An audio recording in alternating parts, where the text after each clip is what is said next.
Good morning, everybody. The time is 9:30 and the inquiry is resumed. Thank you. In terms of housekeeping, over yesterday afternoon, we had an email from Mr. Jolly with some further evidence. I just first wanted to check that that had been received by the other parties. Yes. And I'm content to accept this. It's relatively it's all built upon things he's already said, so it's not really new information in that sense. Yeah. And we still have the couch and parent session to come, where if you want to raise any issues, then of course you can in response to that. Yes. Okay, thank you. In that case, that's accepted formally as part of the inquiry. Just another general question. Is there a general update on the Section 106? Are we still expecting that to be provided this week? That is a good question, sir. I've not got. I'll come back to you later on this morning. I've not got the sort of the latest update. The answer is I'm still expecting it to be provided this week. I think I'm going to probably have an answer for you in about 30 seconds, but I'll come back to you later on this morning, sir. Okay, thank you. Because I would very much prefer that to remain the case so that I can review it on Monday. No, absolutely. I think, to be honest, even if it's not absolutely, signed and sealed or whatever, even if you can just get wherever it's at by the end of this week, that's better than nothing. You need it. I agree. So yes, we will. I'll come back to you on that. Thank you. I didn't have anything else to add. I'm where you're here, Mr. Stocking. We can move on to you, but before we do that, I'll just check to see if anyone else wants to raise anything before we move on. There was just one thing, sir, and it's not something you need to worry too much about now. But sometimes at these appeals in the past, inspectors have found it interesting and or useful, having read and heard about these retirement villages, to actually visit one. And it's not all inspectors do it, but some do. And I wanted to just raise it. The reason I wanted to raise it is because in case you wanted to, and when I say you, just to be absolutely clear for those who aren't clear, you could of course be accompanied by whoever wanted to go with you in terms of Dr. Keith or the council. So it could be if you wanted it to be accompanied, or if they thought it was useful to go to, then that's fine. So I have asked my team, just in case that you were interested in doing that, to look into whether or not that might be facilitated. And the answer is that it might be. The answer is yes. If it's something that you would want to do, there is a retirement care village called Wadswick Green, which is, I understand, let me just get the actual address up. I think it's in Corsham, which is in Wiltshire, so it's not close to Cambridge, unfortunately. That's the downside. The upside is that it's operated by a company called Rangeford Care, who's the likely operator of this scheme in the event that permission were granted. Obviously. And what the case officer, Alison, has been sent this morning an email from them that confirms that what you would see at Wadswick Green, if you were interested in going, although it's slightly larger in terms of there are more apartments there, it's basically the same thing. It's the same sort of facilities, the same offer. You might have visited something like this before, sir, in which case this is all total, there's no need. It's not a must. It's something for perhaps you can, if you want to reflect on it, you let us know, and Rangeford, who are the operators of that scheme, we can basically facilitate a time to suit you. And obviously whoever wants to come along with you to have a look is very welcome. I'll leave that there. Okay, I will think about it. I do know where Corsham is because I did an appeal there a couple of months ago. Yes, exactly. Me too, actually. Yeah. No, I don't. Yes, I'll think about it. It'll probably depend how clear in my own mind I am about everything towards the end of the appeal.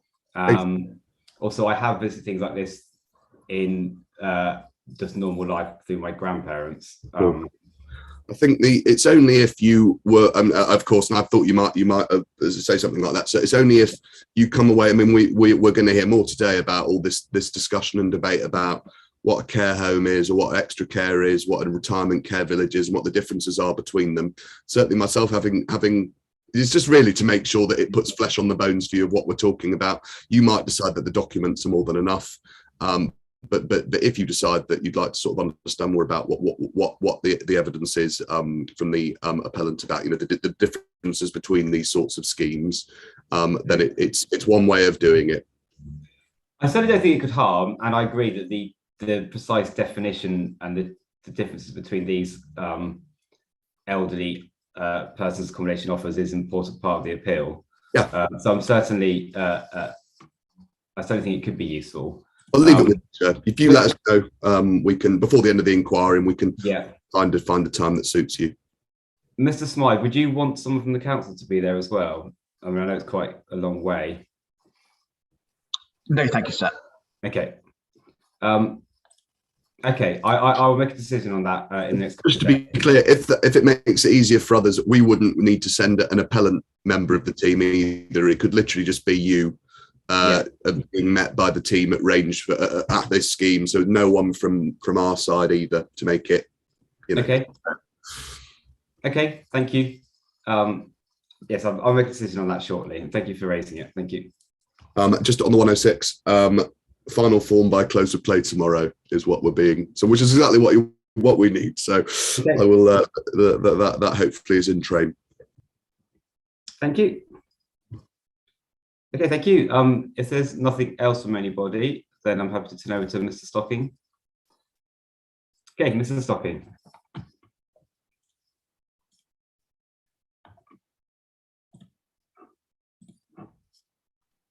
Good morning. I think I'm on. You are on, Mr. Woodwards, and thank you for your time, sir. I'm a resident of the village, and my statement really is my belief and that of many of my friends and neighbours from this village. So if I could be allowed to I'll talk you through this, and it's an impassioned plea, really. But I just want to say thank you for allowing me to take time to speak to you all. The application put forward by Access Land Partnerships on behalf of the Rayner family, who are landowners from the neighbouring village of Swap and Bullbeck, doesn't fit.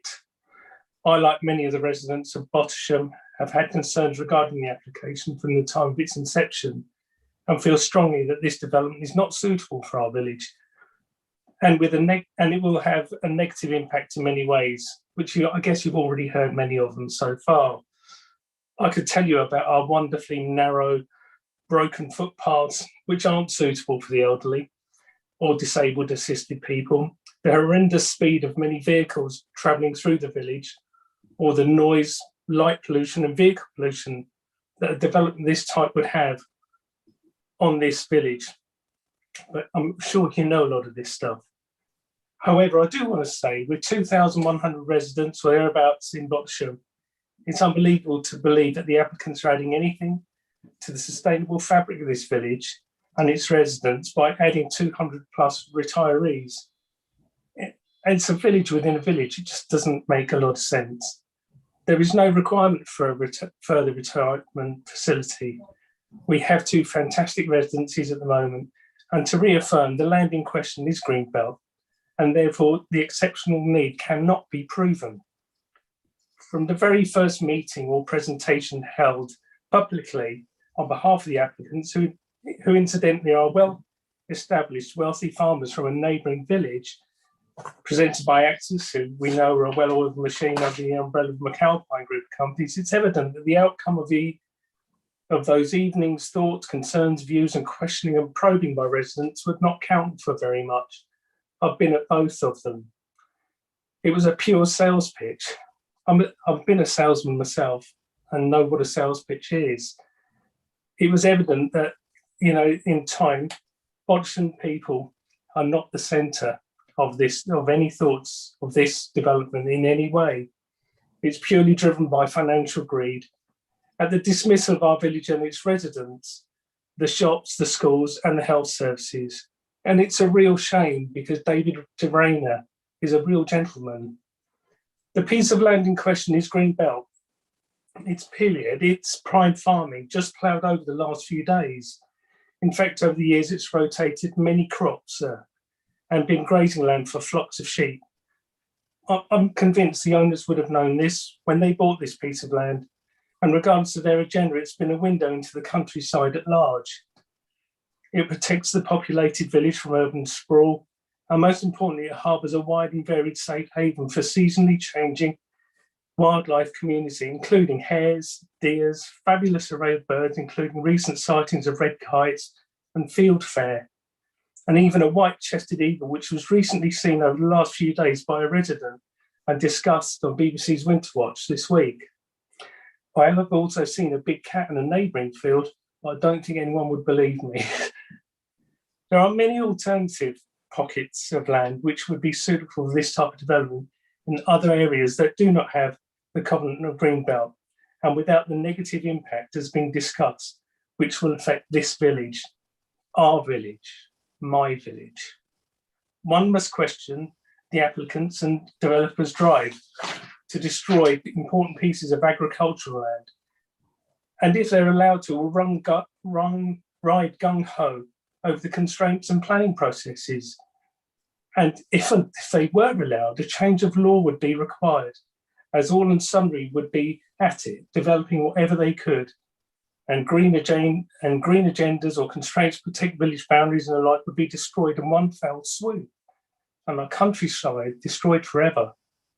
However, the developers, using whatever means necessary, and however they wrap this up, have not demonstrated open, regular engagement with us, the residents, and the associated services affected directly or not.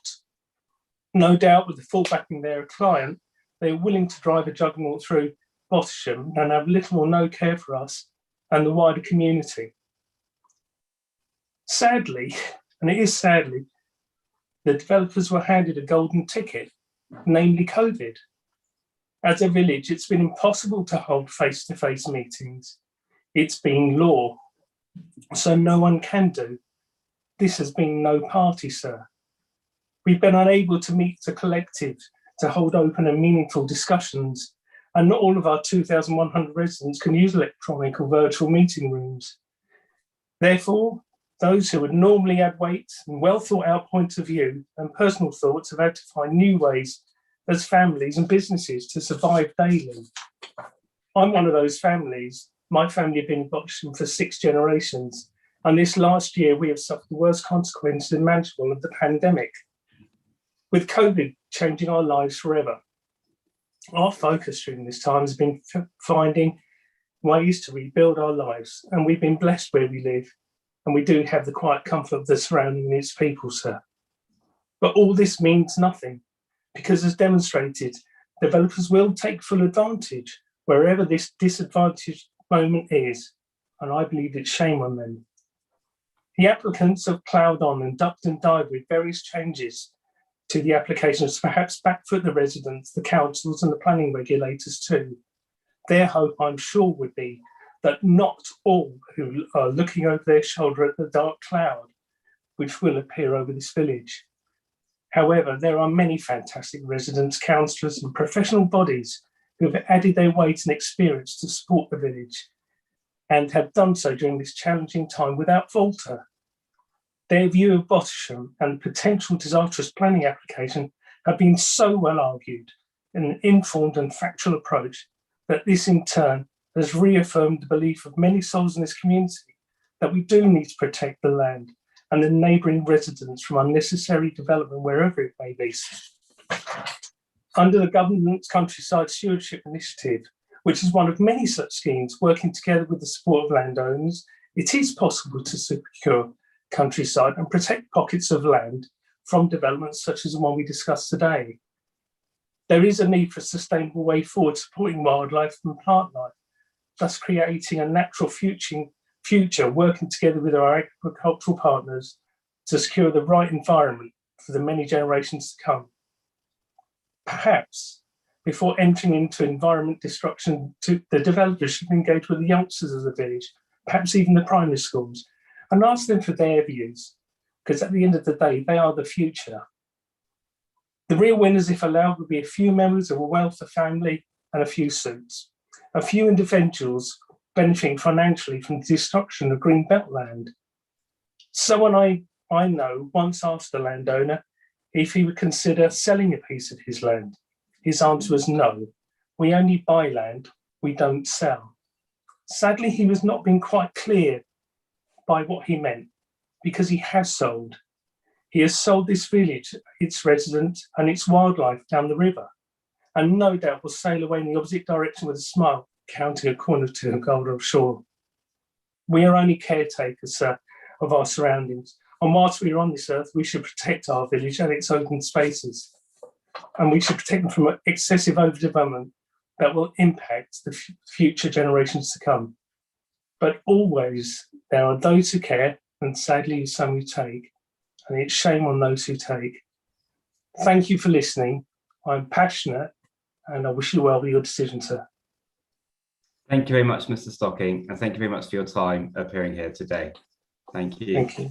So I'm simply going to ask, are you willing to accept questions, and are there any questions from Mr. Simons? No, thank you. Okay. Okay, thank you very much, Mr. Stocking. Thank you. Okay, so if we look at the agenda, up next we have Dr. Keith.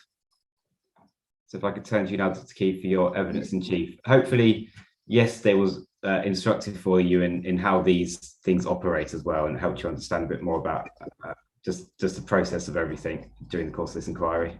Yes, thank you very much. Thank you. And do feel free to interrupt me if I'm doing anything wrong. I will do. Thank you. For the benefit of anyone who's new today, my name is Dr. Tamara Keith, and I'm a GP partner of Bottisham Medical Practice. And I'm representing the views of all the partners of Bottisham Medical Practice. I qualified as a doctor from Imperial College in 2008 and have worked at Bottisham since 2015 and personally complete 2 separate care home ward rounds per week. As part of my main evidence, I am mainly going through Carterwood's letter dated 29th of September 2020 as mere of ordering my argument. This is core document 2.15 by Jessamy Venables. My core document is 11.1, and there are a number of other core documents that I very briefly mention, which is 12.3, 12.4, 9.7, and 9.3. I don't know if you need a moment to open those. I mean, I mentioned directly within my evidence what I'm looking at. It's okay. Yeah. When you get to the point that you need to refer to them, then just say, assume that unless I say otherwise. Thank you very much. As I made clear in my opening statement, Bottisham Medical Practice strongly oppose the proposed development on the basis it will overwhelm the primary care service provided by Bottisham Medical Practice. We believe that the applicant's characterisation of the development as a village is exceedingly misleading.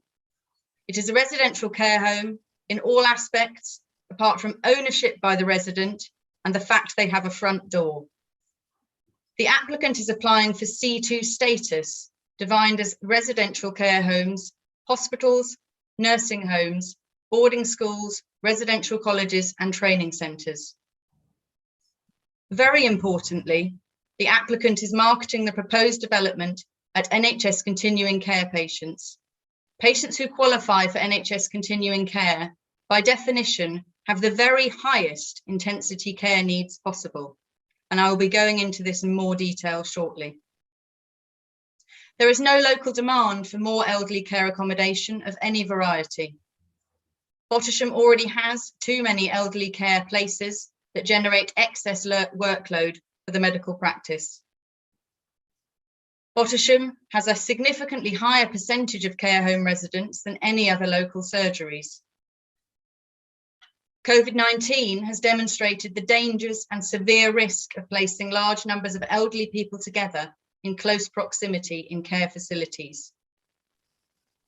The increased demand will not be met by increased funding, which means that existing services will be cut and the proposed new development residents would be dangerously underserved, and the safety of the current residents compromised. It is possible that the addition of another elderly care facility within Bottisham would result in the closure of our list to new patients as a way of protecting the safety of our current patients, and potentially the closure of the practice as a whole, as it would be unable to retain staff and no longer be viable. I am now going to go through each of my summary points in more detail. In core document 2.15, paragraph 4 and then paragraph 5, it is said the subject retirement village scheme in Bottisham is proposed to comprise a core central building providing private extra care accommodation. It goes on to say, extra care is a relatively new concept with the availability of 24-hour care on site. It also serves to enable NHS continuing care to utilise extra care apartments for step-down care and rehabilitation. The applicant's characterisation of this development as a village is misleading. It is a residential care home in all ways apart from ownership. It is accommodation for the elderly. It has on-site care available 24 hours a day. Thus, as a GP surgery, we must plan for this in the same way that we plan for a care home.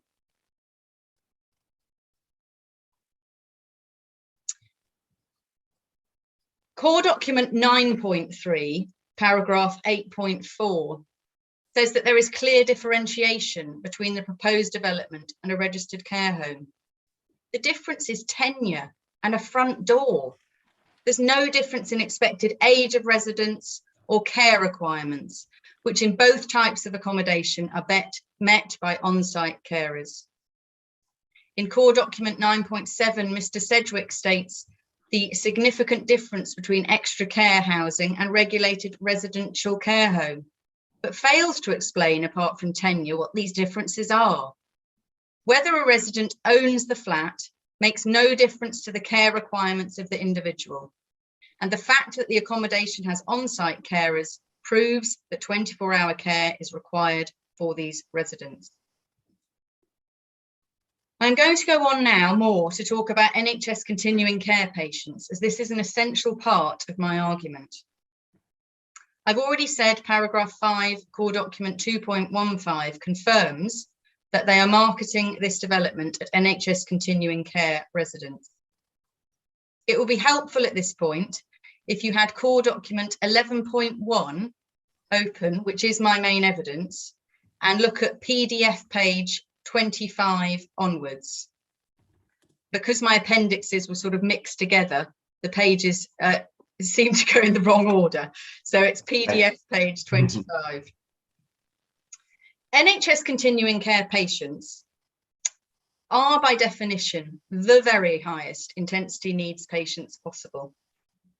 The fact that this facility is marketing at NHS continuing care provides evidence that the target market are elderly people with advanced care needs who ultimately require significant input from their GP and local healthcare services.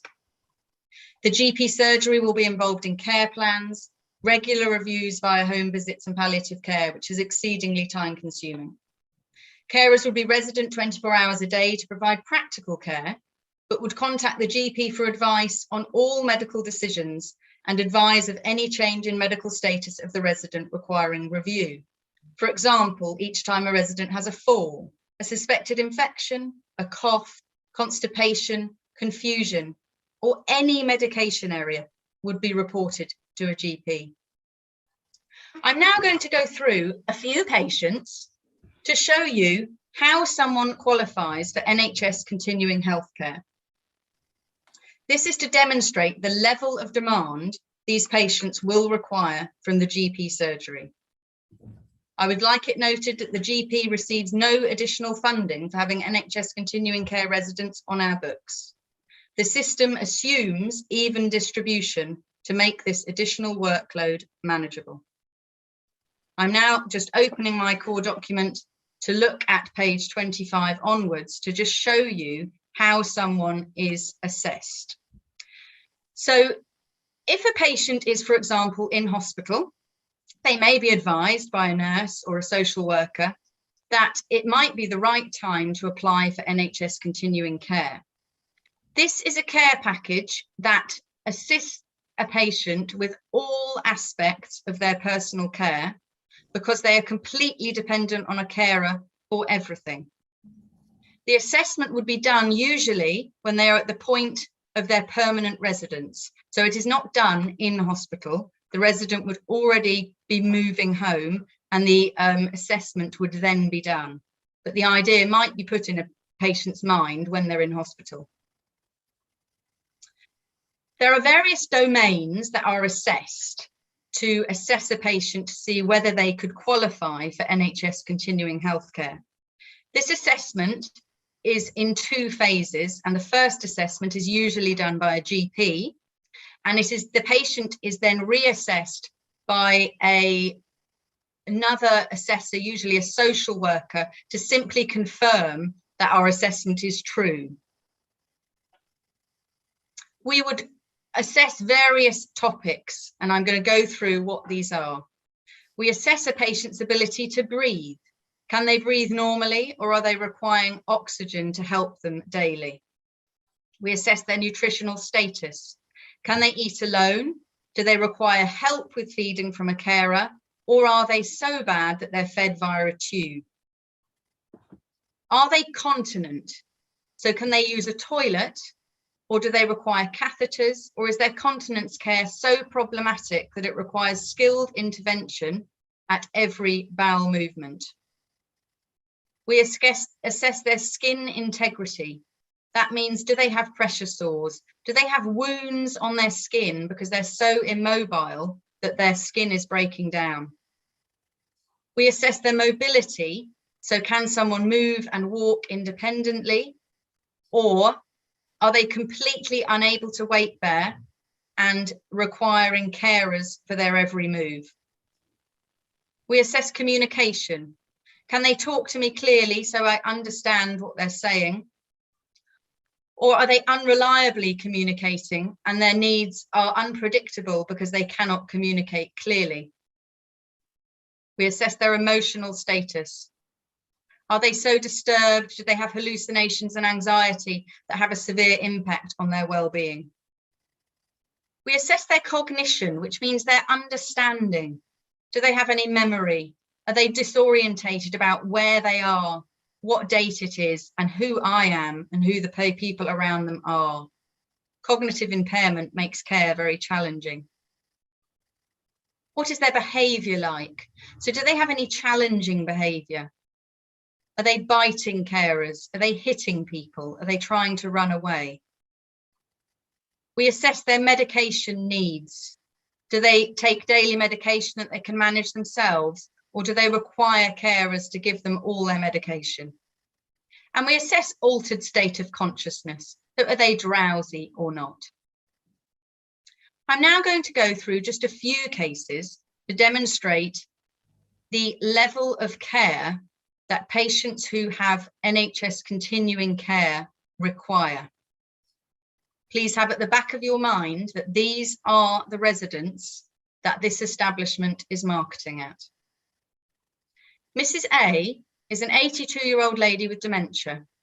She breathes normally, but is prone to chest infections most winters, requiring antibiotics and steroid treatment, and has regular inhalers for which she needs assistance to use daily. She requires all her meals to be prepared and requires feeding at each meal and prompting throughout the day to drink. She's incontinent of urine and feces and requires daily care visits to ensure she is not sitting in feces and urine.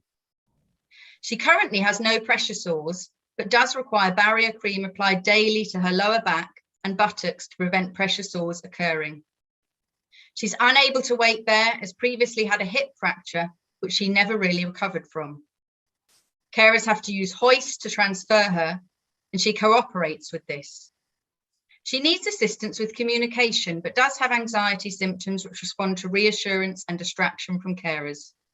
She has cognitive impairment that means she's disorientated with what time it is, where she is, and who is around her, and finds it difficult to make decisions for herself, putting her at risk of neglect. She does not have challenging behaviour and is cooperative with carers. She has some regular medication which she takes twice daily with the help of her carers. She has no altered state of consciousness. Mrs. A has regular visits from her GP, as her incontinence places her at risk from frequent urinary tract infections, which worsen her confusion. She has been prone to chest infections. When she coughs, her carers worry she may be getting pneumonia and call the GP for a visit. The GP is also involved in capacity assessments and making best interest decisions for Mrs. A, as she has no registered power of attorney for health and welfare. When I assess Mrs. A's categories of breathing, nutrition, and so on, Mrs. A would not qualify for NHS continuing healthcare. This development is aiming at patients more severe than Mrs. A.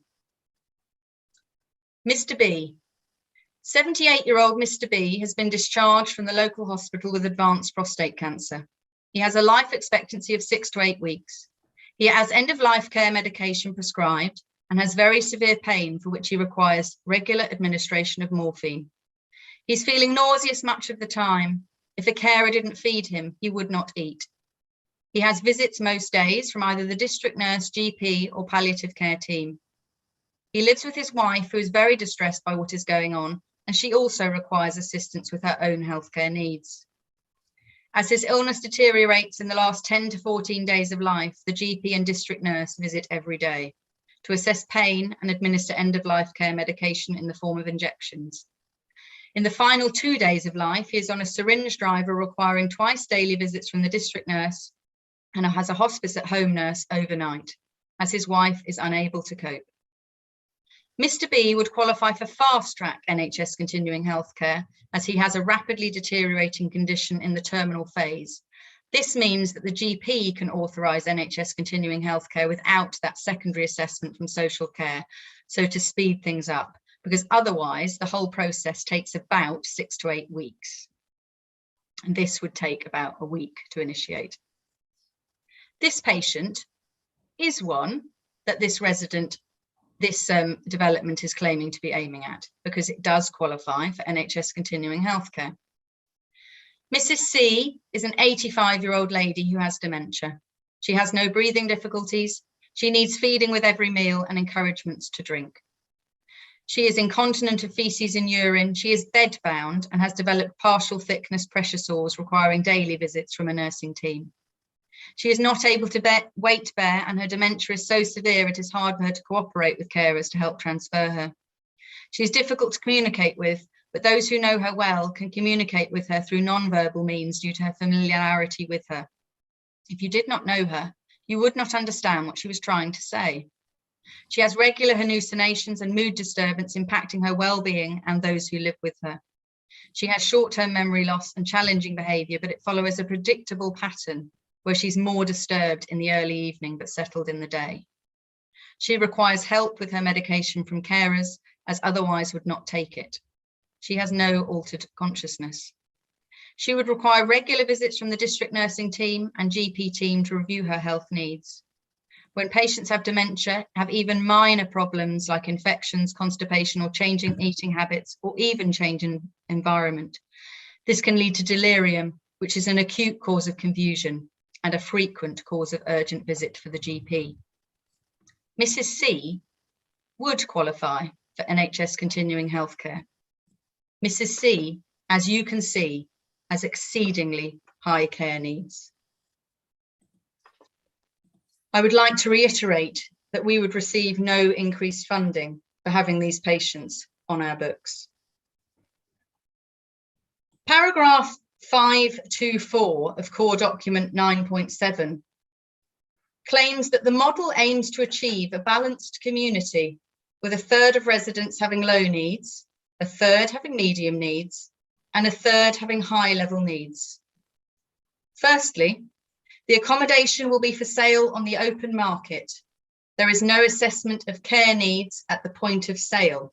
It is your age that qualifies you to live here. Secondly, as I have already stated just now, this accommodation is marketing at NHS continuing care residents. Therefore, this aim is completely unachievable. How can a balance be achieved if there's no assessment of care at the point of purchase? we have to plan that every resident would have exceedingly high care needs. And thus, this is the core point of my argument of why I am saying I need to plan that this is a 255-bed care home. For a GP, it is the same. I am now going to move on to talk about current vacancies in our area. Just quickly there, just one quick question. You've mentioned no additional funding for continuing care patients. Do you receive more funding for people based on age alone? I am going to talk about that at the end. So we have a weighted funding, but it gives us basically how the funding works is they kind of work out your average age. So I think the average payment that most surgeries get is something like £92 a patient. We get £114 a patient because of our weighted age, but I am going to go on to that later. Thank you. Basically, the funding received does not equal the work required. So talking about current vacancies, core document 2.15 paragraph 5 says the accommodation will be available on a long-term lease sale. The fact the resident owns or leases the property will have no effect on the impact of care required for the health needs of the individual, and thus no deference for the GP. The applicant refers to Abbey Fields, Girton Green and Roslin Court in Ely as similar establishments. So I am most intrigued that Mr. Simons is inviting you to Wiltshire to look at Wadswick Green Rangeford Care. This is the first time that this has been mentioned, and I would consider this as new evidence. At no point has this been mentioned to me as a similar residence. And that does make me quite angry. If it does cause you concern, then please do. I mean, I don't expect it now because it's just been sprung on you, but please do give some thought to that. Yeah, I will, and I might add a comment tomorrow. Yeah, because I need to look into it and see what it is. Exactly, of course, I'll give you time. Thank you. Abbey Fields is of interest to me because I, in fact, was a GP at Huntington Road Surgery before I was at Bottisham Medical Practice. So I know Abbey Fields very well, and I could certainly arrange for you to look around Abbey Fields, which is only 10 miles from the proposed development. Abbey Fields and Roslin Court both have current vacancies. Bottisham has ample capacity for elderly care. We have 1 in 4 beds which are vacant. This demonstrates that there is no local demand or need for increased elderly care places. I accept these are not privately owned. They are care homes, but as I have explained, they are entirely the same. They are for elderly people with on-site 24-hour care. So the fact we have 1 in 4 beds vacant in Bottisham is very significant. Core document 2.15 paragraph 9 says residents typically range in age between 70 to 90 years with an average age range of around 80 years. It says this is similar to the age profile of a registered care home. However, registered care homes tend to cater for residents with much higher dependency levels, such as complex dementia or those requiring 24-hour nursing care. They are completely contradicting themselves because they are providing 24-hour care and they are not assessing anyone at the point of purchase. So they cannot be denying someone to buy a flat here because they have dementia. Many, many, many elderly people have dementia. It starts as mild long before it becomes complex, and they are not going to be evicted because they have dementia. Claiming that these residents will have lower levels than a registered care home is unjustified, given, as I've already said, that they have said they are open to qualifying for NHS continuing healthcare residents. I move on now to talk about the age range of our population in Bottisham. So Bottisham Medical Practice covers both Bottisham 6 Mile Bottom, Little Wilbraham, Great Wilbraham, Lode, Quay, Swaffham Prior and Swaffham Bulbeck, and Bottisham. Our total population, when I did these figures, and it goes up and down by about 10 every now and then, but at the end of November was 5,902 patients. Within Bottisham, a number of people during their evidence has said the population was it 2,900, I think they said, actually in Bottisham, around the 2,100 mark, possibly someone might be able to interrupt. But the actual population of Bottisham itself is less than half our actual practice population. Patients over 75 make up 13% of our total practice population. Patients over 65 to 75 are 12%. So you can see that our population over 65 is 25%. This proposed development has 170 units, which contain more than one person. Assuming 1.5 occupancy rate, that would be 255 new residents with the average age of 80.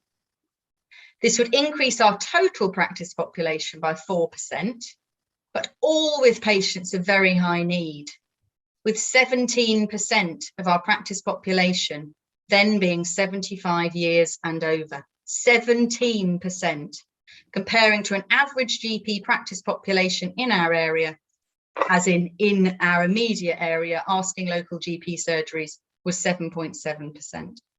So we are already significantly skewed towards the elderly, and this would take us 10% above the local average. That is hugely significant. I'm not going to dwell too much on COVID-19. We all know it has been a nightmare for everyone. But claiming that this in some way may protect residents from COVID-19 is flawed. COVID-19 has demonstrated the dangers and severe risks of placing large numbers of elderly people together in close proximity. Residents in this retirement village would be at the same risks as those in a care home. The fact that residents can self-isolate in their own household provides no protection when carers move between each household. If we look at table 6, which would be helpful, please, where I show care home residents in Bottisham medical practice versus local surgeries, this highlights a number of points. It first where do I find that, Dr. Keith? So table 6, so in my core document evidence, okay. Table 6, so it's about, because I'm looking at a sort of edited version, it'll be on about page 11 or 12. Okay, I'm there. Yeah. Thank you.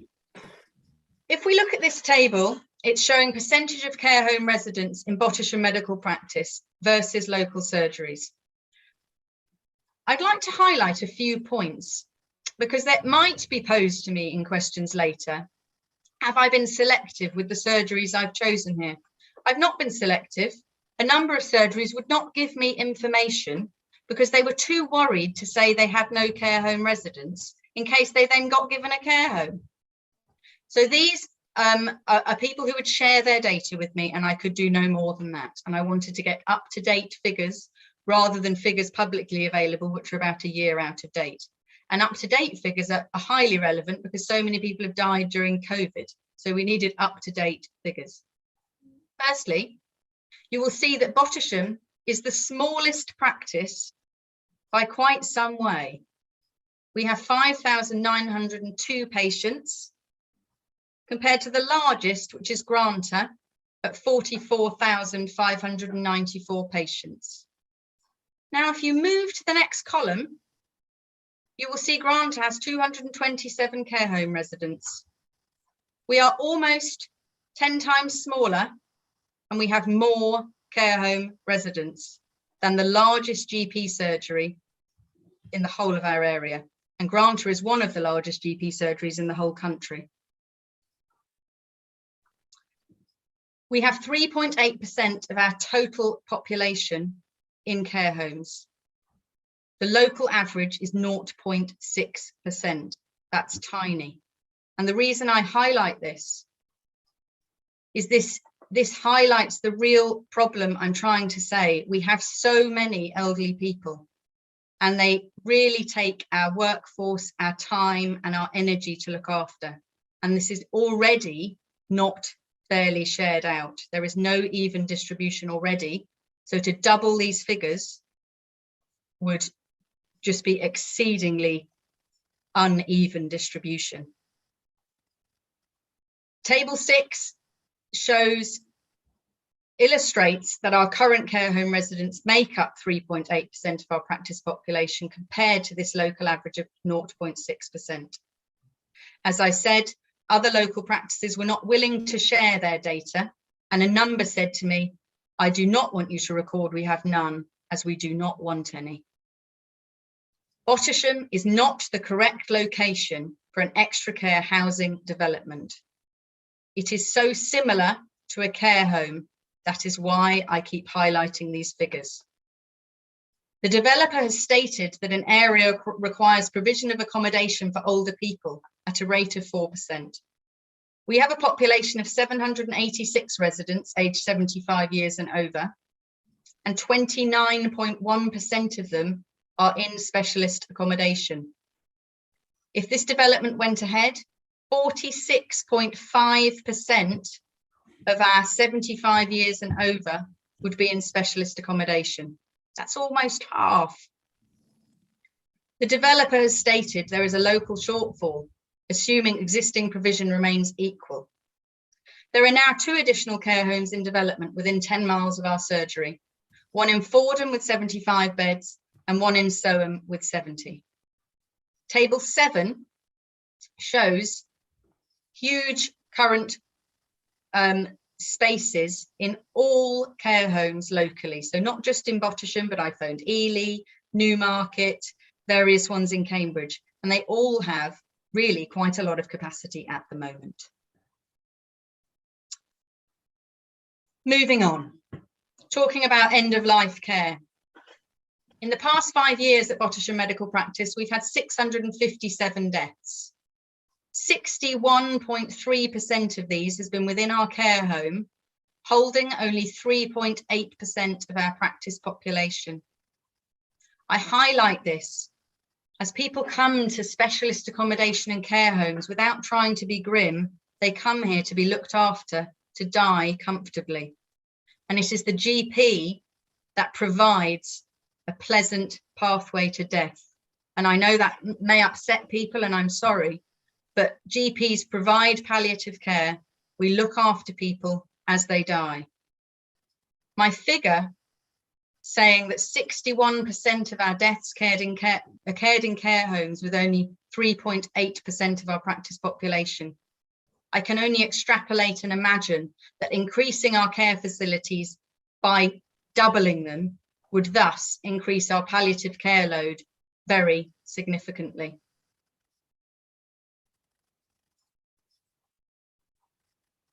I move on to highlight where core document 2.15 paragraph 75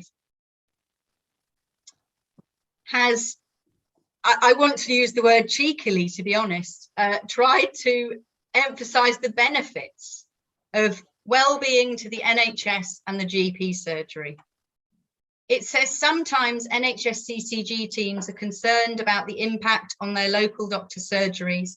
However, evidence indicates that there is a positive benefit. There can be no positive benefit whatsoever for Bottisham Medical Practice of this development. The immigration of 255 residents with a predicted age of 80 years or over would without doubt place strain on our service. This is a huge number of residents, and as already stated, would bring our practice population to 17% of 75 years and over. Ultimately, the influx of this many residents would put our current patient access to healthcare at risk and thus risk patient safety. Bottisham Medical Practice Patient Participation Group have also objected to this development, as have numerous patients, and ones, of course, that we've heard of even today.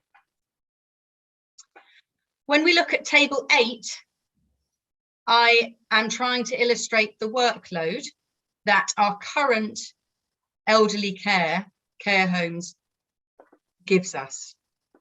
Table 8 illustrates the current workload created by these elderly care facilities. We require a full-time GP to complete all the regular care home rounds and the ad hoc visits.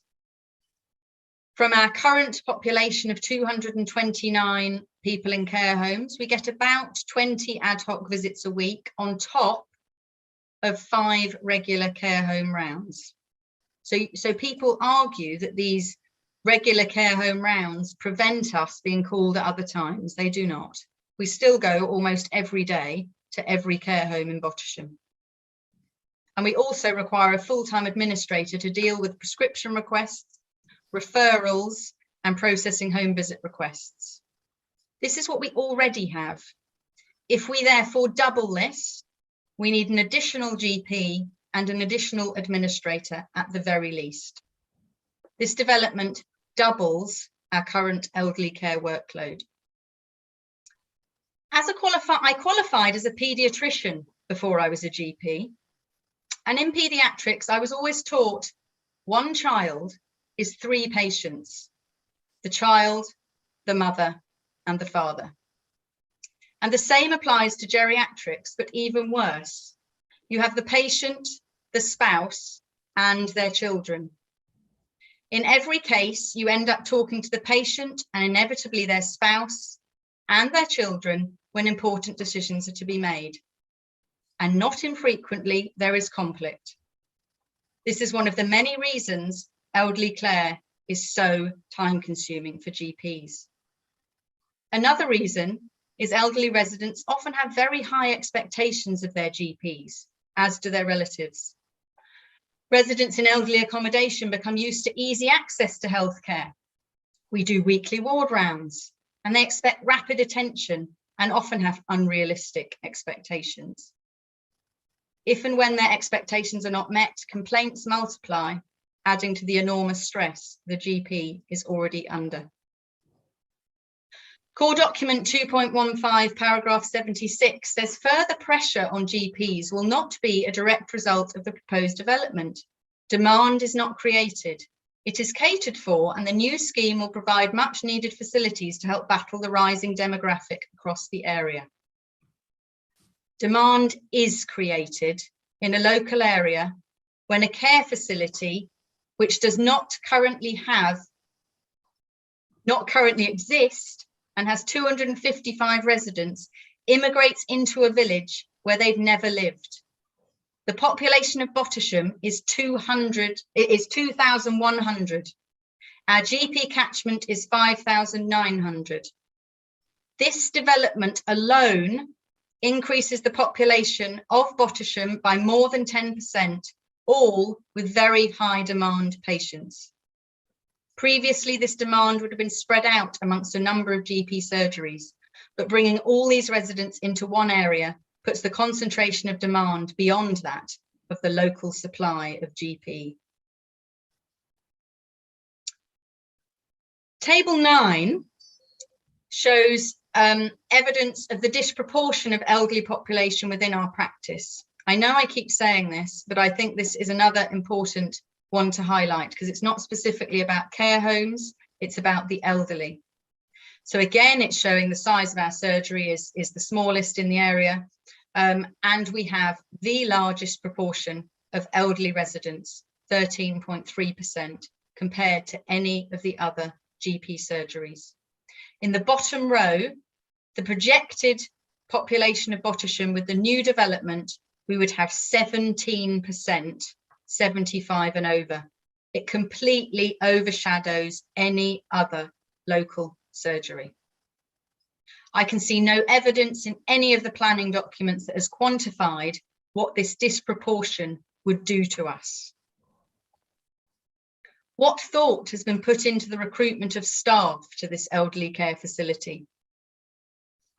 Queen's Court, a very highly regarded CQC outstanding residential home, currently has 315 hours vacant across all disciplines.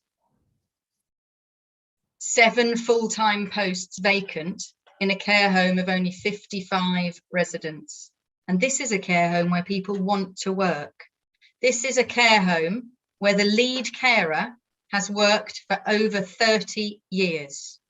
Carers come here and they stay. They don't leave. They love it. And they are struggling to recruit.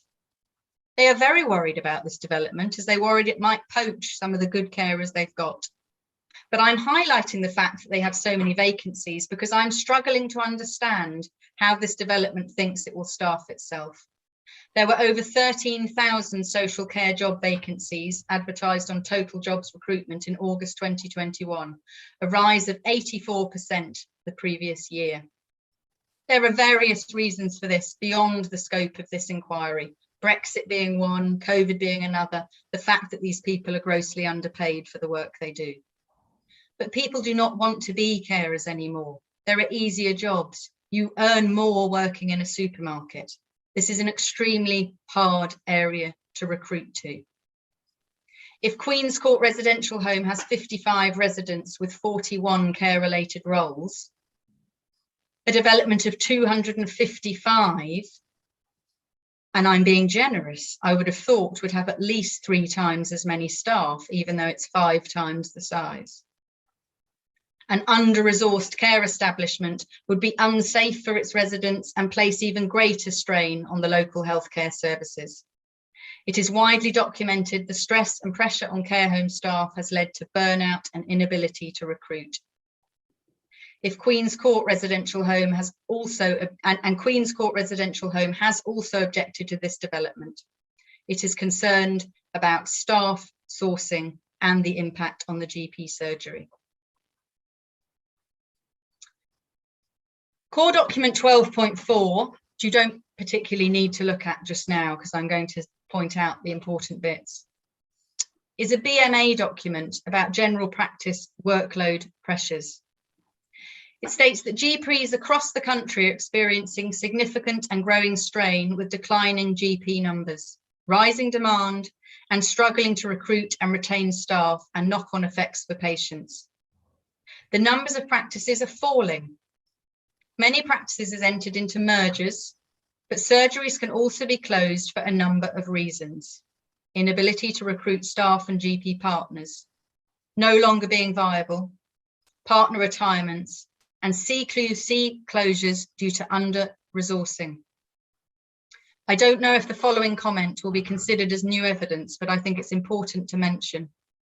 We have a neighbouring practice, Waterbeach, which was closed in December 2020 for 3 weeks by the CQC. This was a previously good practice, which was then graded as inadequate. Waterbeach had extremely accelerated development with lots of new housing developments, and the GP surgery simply couldn't cope. It is now reopened under different management. But this really highlights where a local surgery has been closed. It went from good to inadequate due to new development, and this could happen to us. Fullborn surgery, another neighbouring surgery, was closed in July 2021 and is still closed because a patient was so disgruntled they burnt the surgery down. I would hope that this would not happen to us. It is, however, entirely possible that the addition of another elderly care facility within Bottisham would result in the closure of our list to new patients as a way of protecting the safety of our current patients and potentially the closure of the practice as a whole, as it would be unable to retain staff and no longer be viable. We are a very small surgery. You will see from table 6 that all other local surgeries are larger. The appellant helpfully reminded me in their evidence that we have a low patient to GP ratio. This does not demonstrate spare capacity, but further illustrates my evidence that our current patient demographic is high demand and requires more GP time than the average surgery demographic. I move on to talk about funding. One argument may be that we have new patients would bring additional funding via the GMS contract. However, I will now demonstrate the level of funding we receive per patient. Table 10 is taken out of our most recent practice accounts. We received £114 per patient. The average GP surgery receives around £95 per patient. It is weighted towards age. As you've seen in all my other evidence, the average GP surgery has very young patients compared to ours. Young patients do not consult as frequently. They do not require home visits. They do not require palliative care in general. Older patients come with very limited additional funding, and the increased funding does not match the increased demand. We have quantified that through this development, we would receive around the figure of £29,000. We would need an additional full-time GP, plus a bit more really, 1.25 GP time.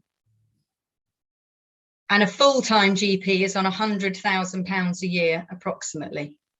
So GP time alone, it would cost us £125,000 a year, and we would receive £29,000. So you can see there is a shortfall of around £100,000 a year to the GP surgery with this development. And this does not include the administrative time. This is merely the GP time. The increased demand will not be met by matched increased funding, which means existing services will be cut and the proposed new development residents would be dangerously underserved and the current patients compromised. My next comment is made unclear by the new evidence that was given to us just before I spoke. So I was going to say the applicant is unable to make a credible commitment to additional funding for primary care, as they will be selling to an unknown operator, but it seems that that is not unknown and has not been told to us before. I conclude. In medicine, to make a decision on a diagnosis or whether to refer a patient, or when deciding on the best treatment approach, we weigh up the evidence in front of us in much the same way the inspector is weighing up the planning application. In our most important referrals, the 2-week wait cancer referrals, when we think a patient may have cancer, we have a set of rules to follow, a set of signs and symptoms we look for which indicate an urgent referral must be made. However, there is an overriding symptom or sign that trumps them all. This is gut feeling. Gut feeling of the doctor that something is wrong. A gut feeling the patient has cancer. And it is proven in research that this gut feeling is very important and often correct. Until this morning, until we heard from Robert Stocking, I was quite confused that no one seemed to have mentioned the obvious. This development is not driven by local need, but greed. No one is a winner apart from the landowner. Anyone with any local knowledge can see that this planning application is wrong. Anyone can see that Bottisham does not need and will not benefit from any more elderly care housing of any description or any variety, however it can be manipulated to look helpful. The development will without doubt put a skew on the population of Bottisham even more towards the elderly than it already is, out of proportion to any other area, as evidenced in my figures. This is not the correct location for an extra care housing development. An imbalance in the community and for the GP surgery would harm our current patients, and the service cannot be guaranteed for future patients or patients of this development. This location is not sustainable for any further elderly care housing of any variety. The development cannot claim both to have residents of low care needs and to be marketing at NHS continuing care residents. These two statements simply cannot align. These units will be for sale on the open market to residents in the elderly age group, age being the only qualifying factor. There is no limit to the number of high care need residents. We can see no evidence of very special circumstances to allow development on this greenbelt land when there is already ample accommodation for the elderly within Bottisham, all of which has spaces. We are asking the planning inspector to uphold the current refusal in planning permission. We feel very significant weight should be given to our views, given this is a planning permission for essentially a healthcare facility. It is accommodation with on-site care for elderly residents with care needs, and it would thus need agreement from the local surgery to offer the care required. We are not in agreement. Bottisham Medical Practice strongly oppose the proposed development on the basis it will overwhelm us and that of our patients' needs. Thank you. Thank you very much, Dr. Keith. A very clear presentation. Thank you. Mr. Simon, just to get an understanding of how long you think you'll be in cross-examination. Yeah, somewhere between 5 to 10 minutes. Okay, in that case, I think we should just move straight on with it. Okay, all right then. Thank you, sir. Dr. Keith, can you see and hear me okay? Yes, I can, yeah. Good, thank you very much indeed. Right, these questions are more really just to sort of understand points of clarification, to understand where we're at. There'll be elements of our case, I think, that sort of pass almost like ships in the night, but I want to try and understand and help the inspector to understand what those are and why we're passing like ships in the night. And then, of course, you'll have the opportunity to ask my witnesses about it later today, tomorrow, and all the rest of it. So to start at the very beginning and state the blindingly obvious, you are a GP, you're a partner of the Bottisham practice. Yes, that's correct. Right, and you're speaking, I think, on your own behalf, but also on behalf of the other partners of the practice. Yes, my views are those of all the partners at Bottisham Medical Practice. Thank you. So that's, if you like, that is on whose behalf you. Whose behalf I am speaking. I am basically Bottisham Medical Practice speaking at you. Yes, because the four of us could not spare the time. No. Of course, that's fine. You do not represent the CCG. No. And it's the CCG, just so that, again, I mean, this is all, I'm very much a layperson when it comes to the world of the NHS and the way that all of this works. But the CCG's function is the planning and buying of local NHS services. That is correct. Okay. Right. Your professional expertise, as I understand it, focuses on where it's clinical, it's the treatment of patients. Yes. You don't have, and this is a compliment, it might not sound like one, but it's intended to be one, you don't have any professional expertise in planning law or planning policy. That is correct. Okay. You don't have professional expertise in operating retirement care villages of the sort that's under discussion here. I would argue I have slight expertise in that, I visit I am the lead GP for Eden View Care Home and for Queen's Court Residential Home. I am very involved in how they run their services. Very helpful. Thank you for that. I just wanted to, I wanted to just zoom in a little bit on the sort of scheme that we're proposing here, which is to say this retirement care village model that we heard about yesterday a bit. We'll hear more about later. Do you have any professional expertise? Have you been to any retirement care villages before? Yes. So as I said in my evidence, I used to be a GP at Huntingdon Road Surgery and therefore regularly visited Abbey Fields in Girton. Abbey Fields. Okay. Well, I'll ask my lot about that. And so my question was, then, do you have any professional experience in operating retirement care villages? I do not operate a retirement care village. Do you have any professional, or have you had any professional involvement with the policy research or the healthcare research on the retirement care village model? No. Do you have any experience of planning needs assessments for the extra care market in the planning process? Only the research I have done for this planning inquiry. So I've read all the evidence that has been presented.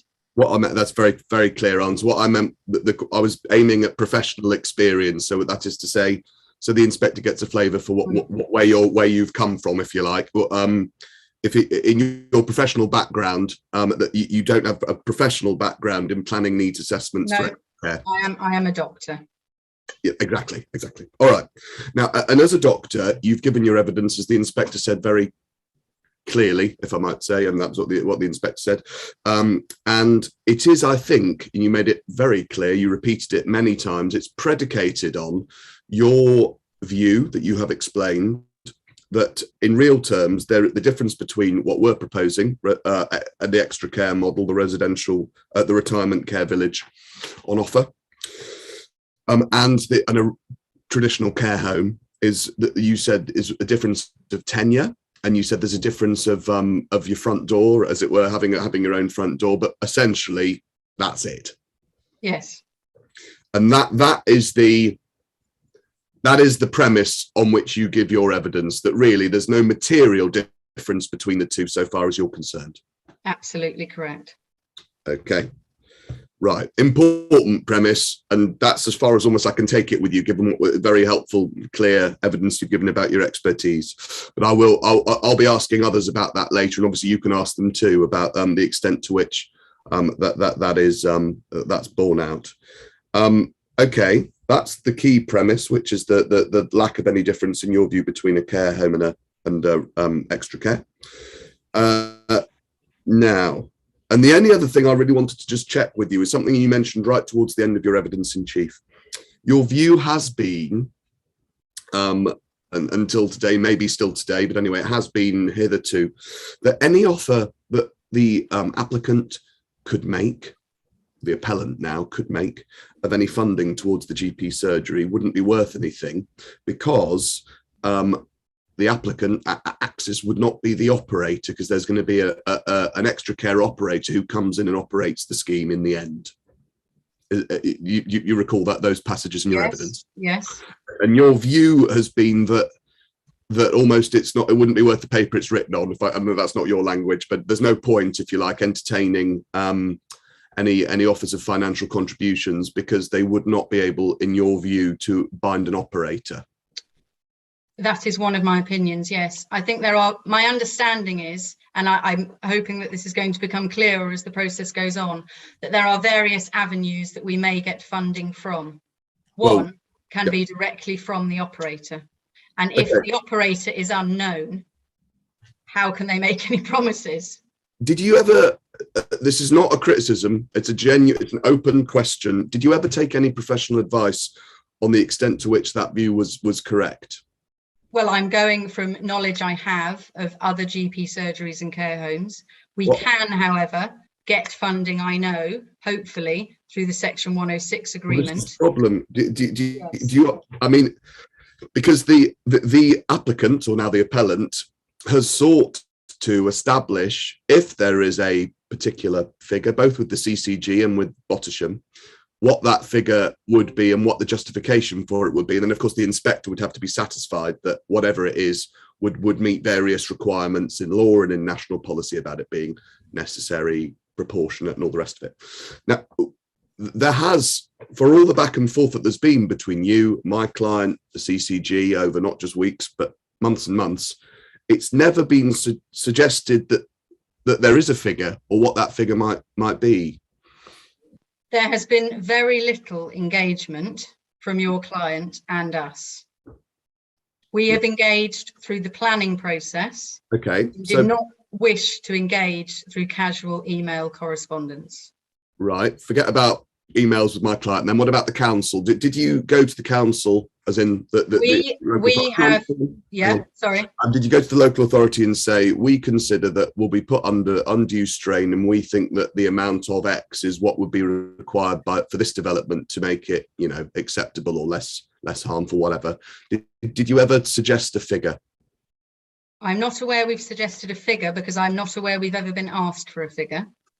When the initial planning application was refused, and we were hugely involved in that refusal and had the support of the council at that stage.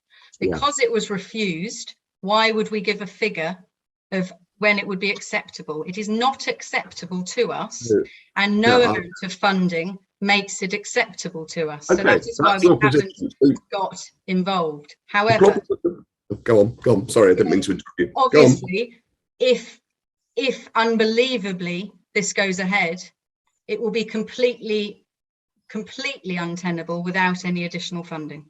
Now that, and you, by additional funding, you mean presumably additional funding from through the CCG and all of that, Yes. but you also mean funding from this development itself. Well, either, whoever wants to give us any money, frankly, to buy a doctor. But yeah, from the CCG. But if it comes from the CCG, surely the developer gives it to the CCG, who gives it to us. They're the middleman. Well, I appreciate that the inspector, and I suppose me as well, are put into a little bit of a difficulty, because by the end of this inquiry, so you know, next week, there will be a 106 agreement that the inspector reviews and signs off on, and all of the various, you know, contributions and financial contributions, whatever those might be, etc., to all sorts of things, including things like affordable housing. All of that stuff is managed through the 106. And the difficulty is, and we'll hear about this later through Mr. Sedgwick in particular, that notwithstanding what attempts there have been from the applicant, the appellant, to try and work out what on earth the CCG, or indeed you, the BMP, the medical practice, are after, so far as contributions concerned, we've not, I mean, let me tell you, if there'd been a suggested contribution that had been thought by my clients to be reasonable, I wouldn't, you know, you might not be sitting here, because we would have, it'd be in, but we've been stonewalled. You, with respect, in my evidence, I have clearly stated what the shortfall is of £100,000. And that evidence was submitted on the 28th of December last year. That was, yes, but has the CCG signed off on that as being the appropriate contribution that we need to make the CCG, as you will be fully aware, are not very engaging.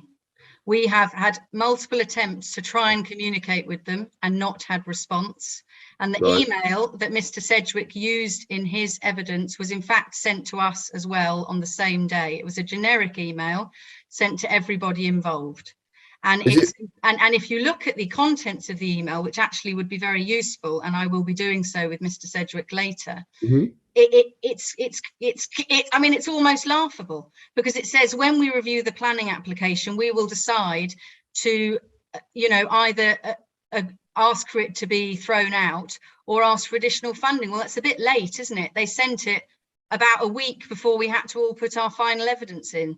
So you can see the sort of organisation we're up against. Let me, by up against, you mean you're up against the CCG. Right. Well, I'm steering well clear of that that debate. Let me, if the inspector could record it like this, would it be fair? Would it be accurate that there has not been, so far as you're aware, either from your practice or from the CCG, a specific request for a Section 106 sum contribution so far? No one has asked at any point what sum would be acceptable. Dr. Keith, before we move on from this, so you've referenced that you say in your evidence the 100K. Then just a couple of minutes ago, you said no amount of funding would make it acceptable. What I'm saying is that £100,000 is what it would cost us. I still wouldn't be happy if this goes ahead, but my feelings about whether I'm happy or not are irrelevant. So I think we need to define this, I think, more conclusively. I'm not sure that £100,000 bit of your evidence is a sort of sound basis to formulate a Section 106 obligation that meets the relevant tests, because we really would need then to go into and to understand I mean, normally it would be based at the CCG level. I mean, we'll hear about this from Mr. Sedgwick on a sort of more objective, not that I don't mean that your evidence isn't objective, I don't mean it like that. I mean, a more almost standardized formula. Absolutely. I mean, I have literally simply added up what we will get and what it will cost us. Problem is, the difference is about £100,000. Yeah. Yeah. There has not been, and this is me talking to the inspector now, really, and we'll hear about the requests, the approaches that have been made later on.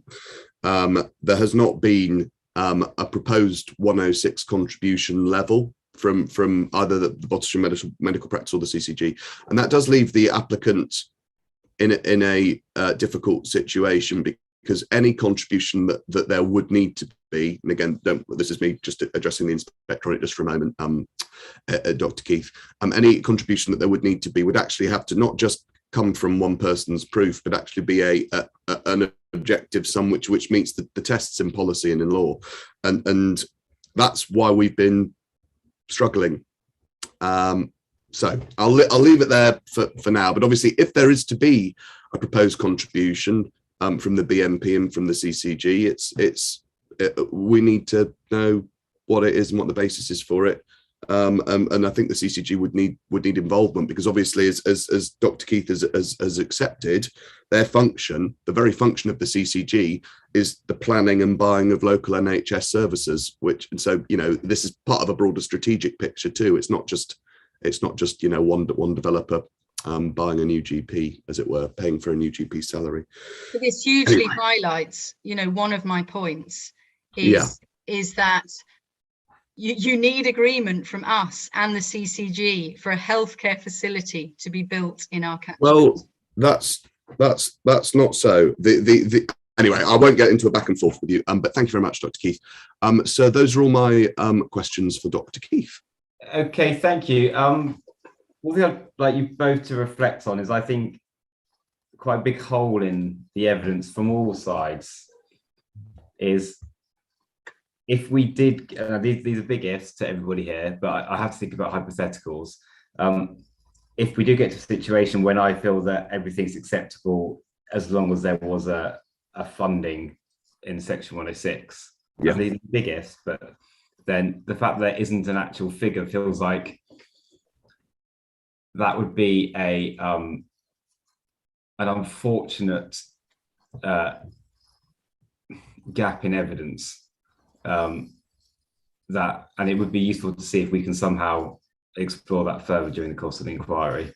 I should say, sir, that I've had that exact thought about a month ago and been discussing it with my team consistently, and that was what led to us reaching out again to the CCG, and that was what led to the addendum proof, Mr. Sedgwick. And you'll hear about that later, but we can certainly reflect further on it. What I don't think we can do is just sort of take the £100,000 figure out of Dr. Keith's proof of evidence, because that, and this is not to, I'm not criticising the figure at all for what it is. What I am saying is that I don't think that is an objective, rigorous basis, a statistical basis on which to generate the 106 contribution. But I do take Dr. Keith's point that the CCG perhaps could have been more forthcoming. I'm not seeking to cast blame on anyone. No, of course. The point of principle is interesting, and we're discussing at length, and is the entire sort of half of the point of why we're here. But if my decision at the end of the day is the principle is that a payment could overcome it, then it feels to me like the payment shouldn't be an insurmountable. What that payment should be shouldn't be an insurmountable. Shouldn't be. To establish. Would agree. I would agree. I'd leave that open for all parties to think about as we move on. What do I need to do next to bring about a sum? Is that because it might. BCG just simply do not respond to communication. They not. Should we reflect on it, Dr. Keith? You reflect on it. I'll reflect on it. I'll talk to my team. If I don't know, maybe some sort of joined up approach with you and us to the CCG. I mean, he says optimistically. Maybe more an optimism, a naive optimism, because it certainly would be helpful if there is a sum. Because the problem is that because it's the CCG who are responsible for this strategic planning function, we are all bit players, including the actual medical practice, are bit players. They have a broader strategic remit to allocate funding. So without their input, I struggle. It would normally be the CCG who takes the lead on trying to help us understand, all right, well, how much money needs to come directly out of the development, as it were? How much is allocated from your other, whatever I don't know, the public funds. So perhaps I'll give it some thought, Dr. Keith, and maybe we'll come back to you, and we could maybe suggest a joined up approach. Maybe we could say in the letter, the inspector has asked ... and he requires ... that sort of thing might be a way of generating a response, because I agree. It's not a satisfactory situation, because the inspector either if the scheme gets refused, that's the end of it. If the scheme is approved, then it's important that the relevant needs are catered for in the 106. So which would be the normal yeah, one. and I'm happy for you to use my name to see if that adds any weight. Right. I think I'll take this offline then, Inspector, and I'll talk to my team. And Dr. Keith, we might just send you an email later on if that's okay. That'd be fine. Perhaps Thank even you very mention much. the Secretary of State. Yes, that's a good idea.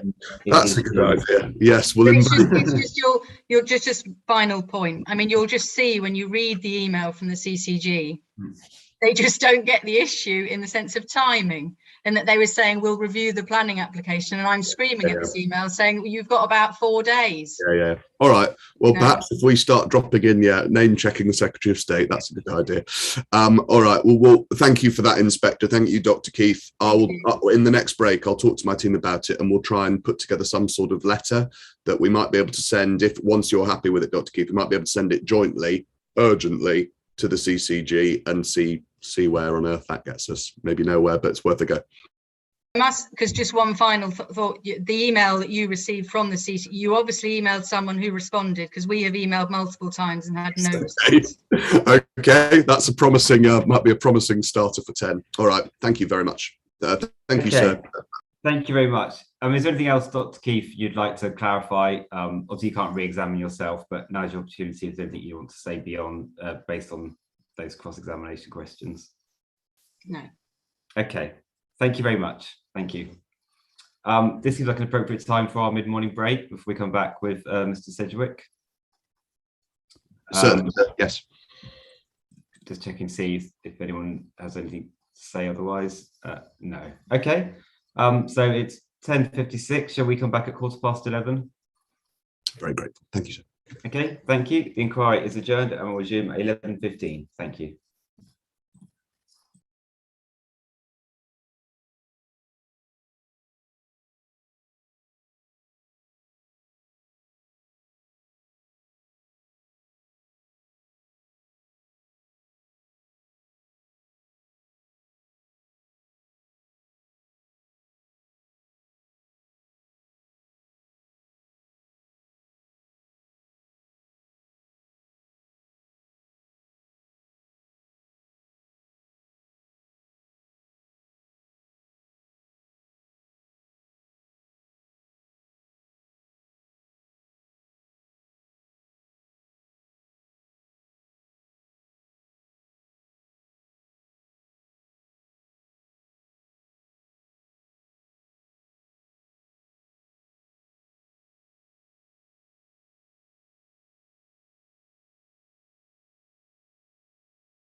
Welcome back, everybody. The time is 11:15 and the inquiry is resumed.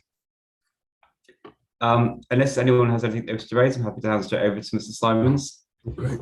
Thank you very much, sir. And I'll introduce our next witness, who's Mr. Nick Sedgwick. Mr. Sedgwick, can you see and hear me okay? I can do. Can you see and hear me okay?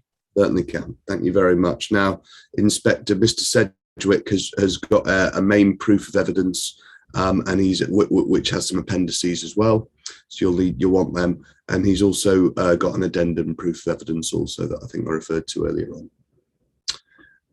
Okay, Mr. Sedgwick, I will introduce you first with reference to your main proof of evidence, where you tell us on page 1 that your name is Nick Sedgwick. You're the director of the Sedgwick Consultancy. You're operating as an associate of Ben Cave Associates to provide expert advice on the benefits and impacts of extra care housing to this appeal. You've been a corporate member of the Chartered Institute of Housing since 1991. You've got 30 years of experience in the housing sector across a wide range of functions. And in between 2012 and 21, you were employed by the Hanover Housing Association in a range of roles. And since September 2021, you've operated as a social housing consultant. Could you give us, please, just to flesh that out a bit for the inspector, what sort of professional experience do you have when it comes to, if you like, the extra care sector?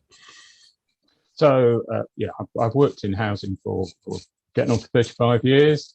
Most of that time has been working around delivering specialist housing for various parts of the population that might have specialist needs. But probably the most relevant is for about the last 6 years at the organisation that is now known as Anchor.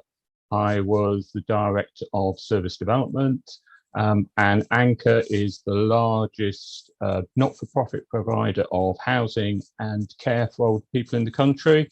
So Anchor has 1,600 housing schemes, of which the 130 of those are extra care schemes, and it also operates 120 care homes for older people.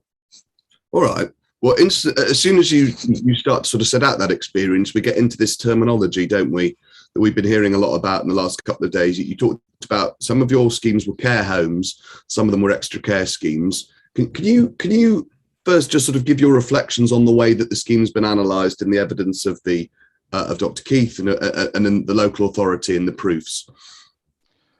Yeah, I think we've heard that, especially the evidence from Dr. Keith, but also some of the evidence from the council in its written submission, wrongly describes the proposed development that is being considered here. It is a retirement care village, otherwise known as extra care or housing with care.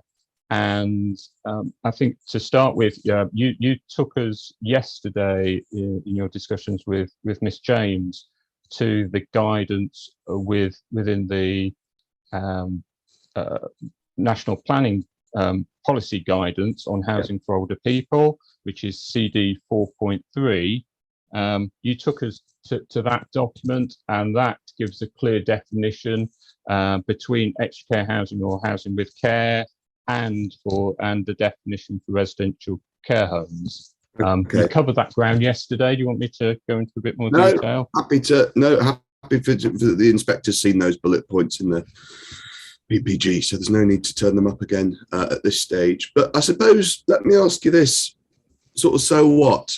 I mean, is all we're talking about semantics here? Because the Dr. Keith's position, which you've heard, is that, all right, one might be called extra care or retirement care village, and the other might be called a care home, but really what you're doing is basically the same thing, and the difference might be tenure, as in the way in which the properties are owned, and what was the other one? And the front door, as having your own front door. So could I get your reflections on that part of the evidence you've heard? They are very different products. As you say, I've worked for a large organisation that has provided both. The extra care housing is support people's independence. It's a lifestyle choice to move to extra care housing, It tends to be that people who move to care homes, it will be they will move there because of the requirement for care. They will need help with most parts of day-to-day living, and to a certain extent, it will institutionalize people. Unfortunately, they will become more reliant on that care as they live there. The real effort, the real emphasis in terms of retirement care village is that it maximizes people's independence. There's a range of facilities, services, and support that allows people to maintain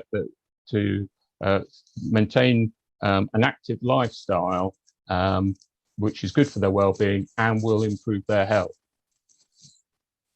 Let me ask you this: could we start then maybe with jumping off from that high-level discussion of the differences between them to more of a description, a proper description as to what a retirement village actually is. Now, as I said earlier on, the inspector may have visited them before. Even within the field of extra care, there seem to be smaller schemes that are extra care schemes and larger schemes that you might call a retirement care village. What is your sort of best description, if you like, to the inspector of what a retirement care village is and what makes it distinctive, if you like, from other sorts of similar scheme? Yeah, I refer to my evidence in my written evidence, which is CD 9.7 and paragraph 3.1.4 on page 7 of the PDF version of mine. I list what I see as the key ingredients of extra care housing.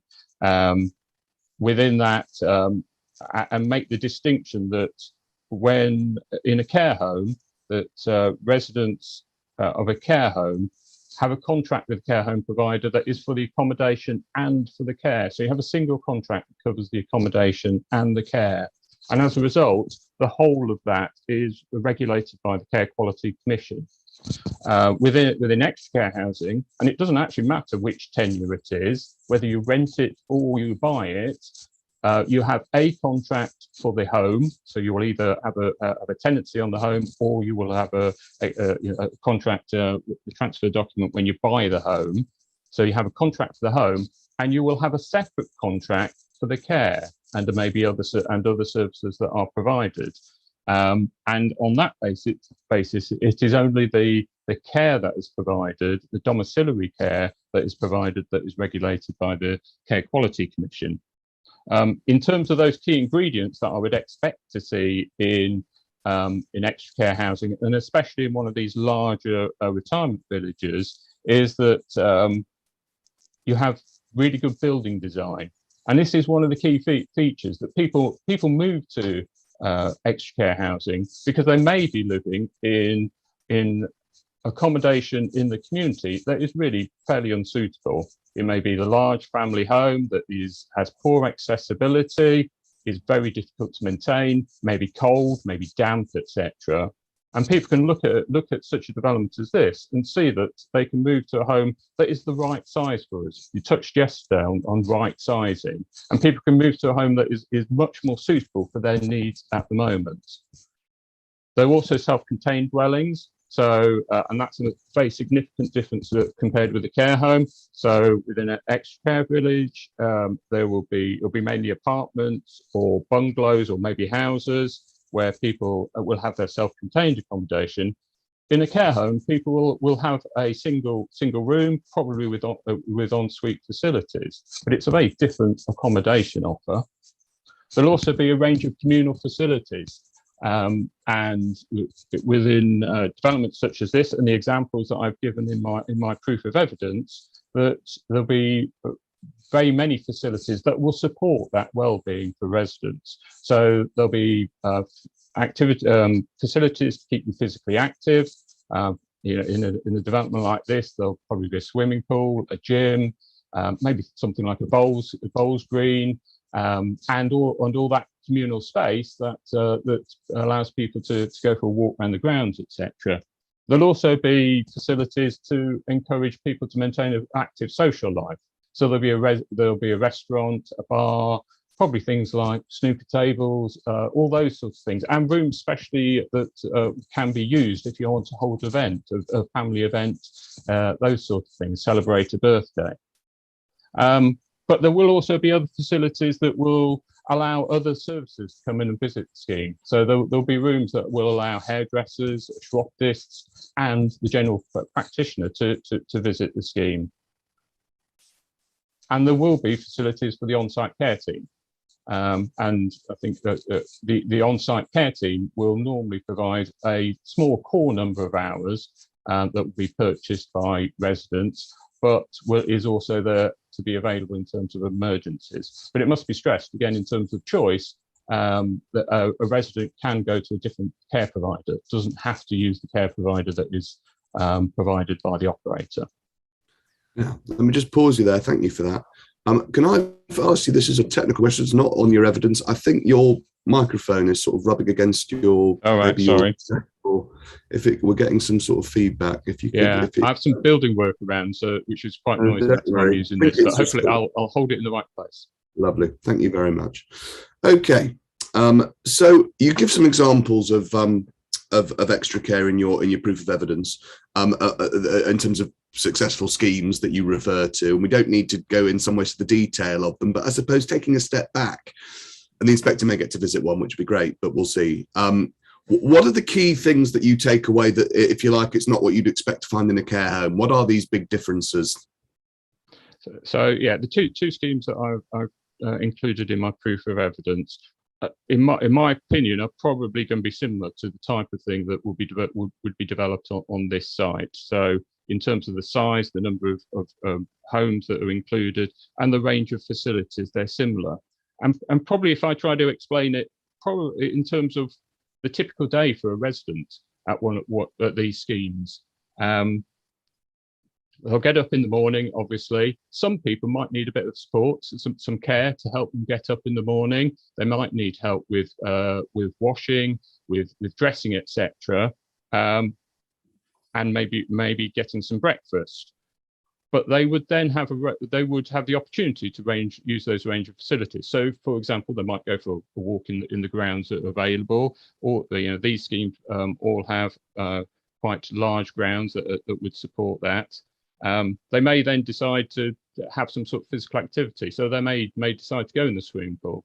Again, swimming is a good activity for those that may be less mobile, for example. But they may also have Pilates, go to the gym, work out in the gym, or they may get involved in activities that are maybe more to keeping you mentally agile. So these schemes will offer a range of activities that people can get involved in. They'll probably have a book club. They may have the University of Third Age coming in to run sessions, or you might be able to join sessions online with the University of Third Age. But there will be a wide program of different things that people can get involved in. They might then go back home, sort themselves out, etc. And then they'll probably meet friends in the restaurant in the evening to socialise. They may be friends who live on the scheme, but they may also be friends who come in from outside the community, because a lot of these facilities are available to the wider community. And that's one of the aims of operators. Will want it to be a part of the community and to be a resource that can be used by the wider community. So I say all of that, and that's maybe what they'll want to do if they want to stay on the scheme. But I would expect if this scheme's developed out, that they may just decide to take themselves off to Cambridge and enjoy the shopping or the theatre in Cambridge. Let me ask you this: on the profile of who these residents are actually likely to be, we've heard, I think, Dr. Keith's sort of suggestion that we should almost be working on the assumption that they're going to be in the most kind of the right word is a serious need profile, if you like, in terms of likely care needs. What's your experience? I have to say, based on my experience, I totally disagree with that as a description of this type of scheme.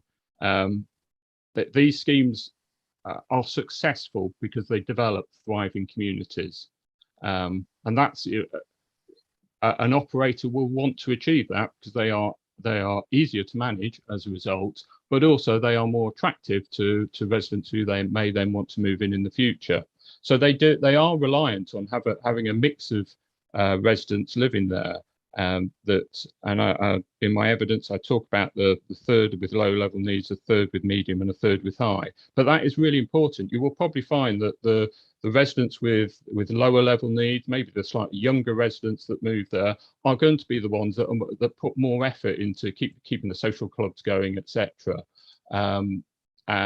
And yeah, the level of need that's been discussed so far is not what you will see at an extra care scheme, and it's not what people move for. People move to these schemes because it's a lifestyle choice. They may know they're getting older. They may know that they may have some care needs now or in the future, and they want to move to a facility that can provide that, but they won't be moving there when they have that level of need that's been described. That level of need, people will probably be moving straight to probably a nursing home, actually. I mean, Dr. Keith talked, I think, about, the function being in some cases almost, and, to put it just absolutely bluntly, to sort of almost manage someone's final days, if you like. How does that sit with what extra care is doing? Is that a sort of a fair description of what the sort of extra care retirement care village model is seeking to achieve? No, it's as I say, it's a lifestyle choice for older people, but it is designed and has the services to be able to support people if they then reach that stage in their life. So it is a success of extra care schemes that residents can stay there as they receive palliative care, but they don't have to move into residential care or into a nursing home. That's a success, but it's not who an extra care scheme markets to. And I have to say, I think the misrepresentation of saying that the scheme will be marketed at people with NHS continuing care is misleading. Why? Why do you say that? Well, partly because the evidence provided doesn't actually say that. The evidence provided by Mrs. Venables actually says that the scheme would enable NHS community care, continuing care. It doesn't say that the scheme will be marketed at people with that level of need. But again, that would be a success. Potentially, that would be a success. That, for example, if a resident had a medical episode that put them in hospital with some serious conditions, that some of those people would not be able to return to their normal homes. If they lived in the community in that large family home that's inaccessible, etc., they would not be able to return home, and they would end up bed blocking in the NHS. The idea of continuing care is that it does allow people to move on, still receiving the correct level of health care, because this isn't social care, it's health care, and for them to be able to move out of hospital but successfully be managed at home. And an extra care scheme is a much better setting for that than somebody living in the community. Let me ask you this: I thought that the sort of implication of some of the evidence that we've heard, not just from Dr. Keith but from others too, is that all of the residents of our scheme, if it were permitted, will be new entrants into the area, if you like. People who don't already live in either Bottisham or in the area. What does your professional experience suggest about that?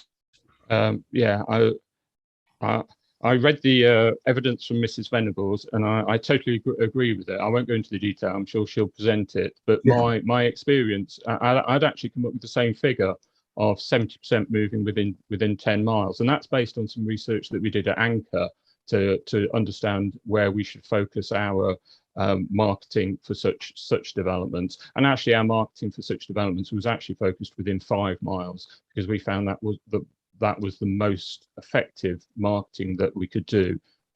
Once you build these schemes and people see what they're like, some people become very interested in moving to them. And taking a step back then, what do you see then as the key benefits? I'm not asking you as a planner, because we've got a planner coming later in these. It's not about planning benefits, but as someone who's worked in this sort of field of specialist housing delivery, what do you see as the key benefits to be derived from this model of housing? Yeah, this type of housing is supported in terms of national policy, because the government sees it as part of the solution to managing our aging population and the great pressure on health and social care services. And that is based on some very good evidence. So I've included that within my proof of evidence. You touched on some of it yesterday, so I won't take you through all of it, but I did want to draw your attention to the piece of research completed by the Extra Care Charitable Trust, Yes. which is CD 7.1 in the pack, but also within my proof of evidence, I included an infographic that gives a summary of the results of the study completed by Aston University and Lancaster University. So this is a very academic piece of work. It has that standing. Just to quickly, just pause, Mr. Where would you like to take yeah. us? Would you like to take us to the core documents or to your evidence? It's probably best to go to Appendix 2.3 of my evidence, which is page 32 on the PDF, which is that infographic. Just let the inspector get there and then we can crack on. 2.43, sorry. 2.3. Okay, I'm there, thank you. Yeah, is a sort of green infographic. Yeah. Green and blue.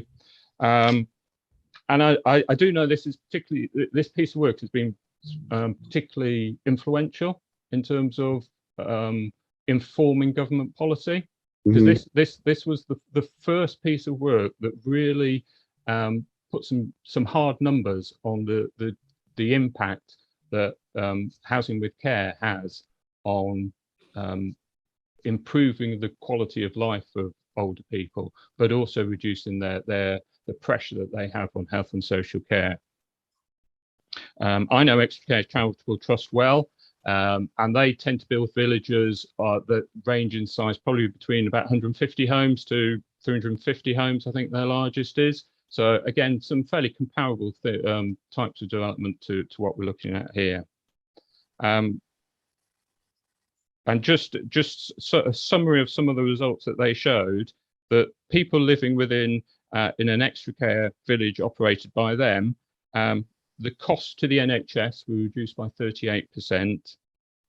Unplanned hospital stays reduced from 8 to 14 days down to 1 to 2 days. Again, it's that point that that people can return home a lot quicker because it's suitable accommodation.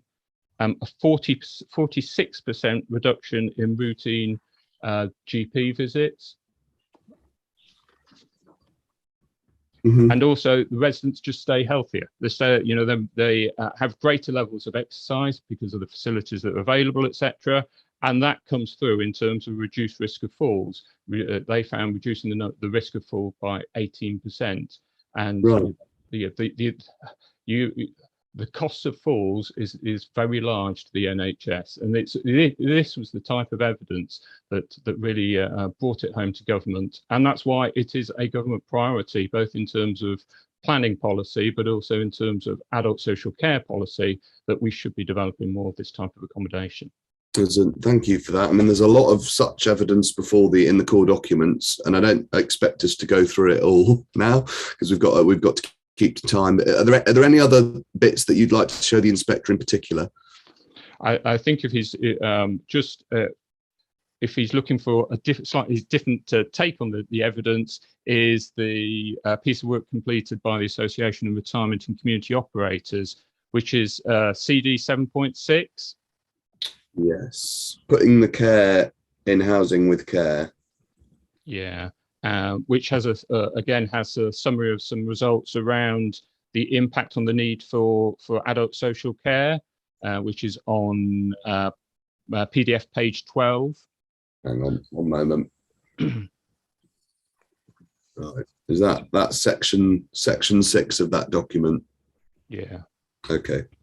And just from a headline figure, that shows that 20% of residents who moved into such schemes require fewer hours of care, which is quite significant. And they've done the calculation. If you follow their calculation through, that if you apply that to all those that might have care living within such a scheme, that reduces the need for the number of carers operating that scheme by 9 carers because of the reduction in care. And then they identified, because they're all living on the same scheme, carers reduce the travel time required compared with providing care to people living in the community, and that reduces the number of carers required by 7. Okay, that's a couple more of the excerpts from the evidence on the particular sort of features, if you like, research surrounding extra care. Dr. Keith briefly mentioned the COVID pandemic and the response of various sorts of housing to that pandemic. What's your view on in particular the extra care model, if you like? What does the evidence tell us about extra care's resilience to COVID? Yeah, I have to say I lived through this day to day, managing the services that we were providing during COVID, and working with government to ensure that the guidance and regulation was appropriate for the settings that we were managing. But I've provided a piece of evidence that is based on some work completed by the St Monica Trust and the Dunhill Medical Trust. So that's provided as CD 7.5.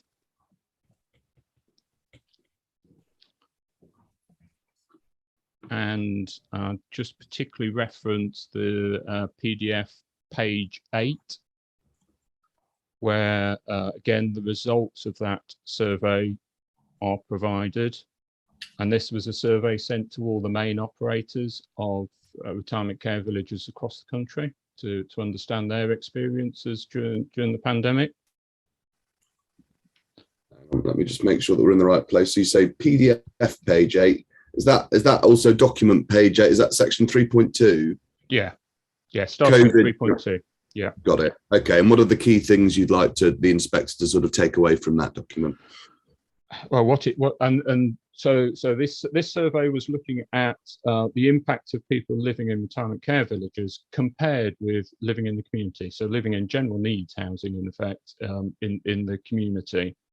And this showed that residents were actually protected more by living in such retirement villages compared with living in the general community. The proportion of people who died, unfortunately, from the virus was lower for those people living in a retirement care village compared with older people living in the community. What about taking a step back and asking ourselves back to this comparison with care homes? Is there anything about the sort of the nature of the way accommodations are arranged or laid out, or in an extra care model in a retirement village, which is different to care homes in a way that matters for spread of COVID and that sort of thing? Yeah, the report covers that in some of the summary of its results as well. So, for example, the factors that it found important in that success of protecting residents was the ability to close down communal areas. So there are many communal areas, but they can be managed by the providers. They can provide, all the providers managed to maintain full PPE during the pandemic. They could close down the schemes to visitors. And part of that is down to having progressive security. So if you've ever visited such a scheme, they will normally have security that allows you're allowed to get into the foyer area potentially, but then as you get further into the scheme, there will be progressive security that will only allow residents, etc., to get into certain parts of the scheme. But also people sort of survived the pandemic well in terms of the well-being, etc., because of the outdoor spaces and the range of other facilities that these schemes offer. So depending on the level of lockdown, at least people could maintain their well-being, both physical and mental well-being, during the lockdown as well. Okay, so let's just sort of, again, taking a step back and just trying really to help the inspector understand your view on the premise that sits at the heart of Dr. Keith's evidence, and indeed some of the local authorities' evidence.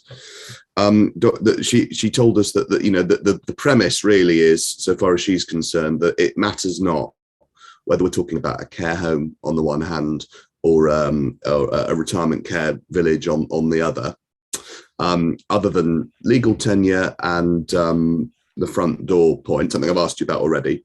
You've taken us through some of the benefits associated with extra care, what the evidence shows, and how extra care schemes were able to respond to COVID, all the rest of it. So what's your view on the on the premise in her evidence? You know, is she right? No. Could you explain just why not? I mean, it's important, I think, the inspector to be absolutely clear about this. If you say that there are material differences between care homes and extra care facilities, what are they? I think it's that premise that people move to an extra care scheme because it's a lifestyle choice, not a choice for care. That the aim is very different. So within a retirement care village is that the aim is to maintain independence. So the focus of the services and the support is to maintain people's independence. Within a care home, you're dealing with people's everyday care needs for most of what they will do during a day, which does lead to a certain level of institutionalization of people. One of the things that's said by the council and by Dr. Keith is, well, there's lots of older people's accommodation that exists already within Bottisham. What do you say about that? I see them as totally different models. And actually, the benefits of providing extra care housing is that it potentially will reduce the amount of time that people will spend in residential care. Both because it can offer a range of different services, etc., but people will hopefully actually spend less time within their lives with those very serious levels of need that might force them into residential care, because they will stay healthier. Now, I'd like to change tack a little bit from your explanations about the nature of extra care and in retirement villages, and obviously the inspector and others can ask you more about that if they've got questions. I'd like to turn to funding and to the NHS and to the way that it's a topic that we touched on with Dr. Keith a little bit towards the end of her evidence there. Could you firstly just give the inspector in headline form, and again, it's quite sort of intimidating maybe for those of us who are coming to this as lay people, but just in headline form, how are the sort of strategic funding mechanisms in the NHS? How does it work? Yeah, so you did touch on that earlier this morning, but clinical commissioning groups, as CCG stands for, as their name suggests, it is their role to commission the clinical services that are provided by the NHS within an area. So within this area, we have the Cambridge and Peterborough CCG, which I understand has 85 commissioned services from 85 different medical practices and a range of other medical services, but 85 medical practices for GP services. So they currently have the role to commission those services. And the idea of having such a group is that they take a strategic view of the needs across that quite large area. And therefore they can identify the need, which and obviously commission appropriately. The NHS is heading towards a period of change. Maybe the CCG is a bit distracted by that at the moment, but there is current legislation that's going through Parliament that will introduce integrated care systems, which will actually set up the services in that strategic role in a different way, probably across a broader geographical area, but will also more fully bring together health and social care within a single commissioning body. So, but yeah, currently the CCG is responsible for commissioning those services. Why is the CCG's role of looking at things sort of strategically? Why is that important when you come to think about the impact of, say, individual schemes coming forward in particular areas, particular villages, towns? Why is it important that there be a strategic overview? Because they take that long-term view and that wider view of changes in the community. obviously an important one for us in discussing this is the demographic change that we're seeing, the large increase in the number of older people. And I do reference that within my evidence. So Appendix 2.5 of my proof, which is on page 34, which is just a short excerpt from the Cambridgeshire and Peterborough Primary Care Strategic Delivery Plan, which sets out the expectations around the growth in elderly population, which shows that they clearly understand that this change is happening, and it will be looking to direct services to appropriately meet the needs that will lead to. I see. So given that sort of strategic function, I don't know, you might not have the experience to answer this question, in which case I'll ask others. Is it your understanding that normally CCGs do or do not seek specific financial contributions from extra care schemes coming forward? My experience is that there generally aren't contributions. You've got to remember that a CCG will be commissioning services across a large area. You know, our evidence has shown that the large majority of people moving to such a scheme are probably going to move within a relatively close visit area, probably within 10 miles or something. So these are going to be people that are already resident within the CCG area. So actually, it's not a change in the demand for the CCG. It is just maybe changing the location of that demand. You know, these old people exist. We're not. They exist. They already have needs, and their needs actually may not be being met as well within their current accommodation. Now, let's think about this. To what extent has the appellant's team, you and or other members of the appellant's team, sort of reached out either to the medical practice in particular, or I suppose to the CCG, maybe more relevantly if they're the ones who deal with the strategic funding, in order to try and ascertain what you know, whether or not, albeit maybe it's not the normal approach, but whether or not a contribution would be required here? Yeah, so I act as an associate of PCA, or Ben Cave Associates, and colleagues within Ben Cave Associates reached out to both the medical practice and the CCG at various stages within this process. And again, my proof of evidence provides the correspondence that's occurred during that period. I think it's fair to say that the medical practice has chosen not to engage with the applicant to discuss the potential needs, rather choosing to use this process to be able to respond.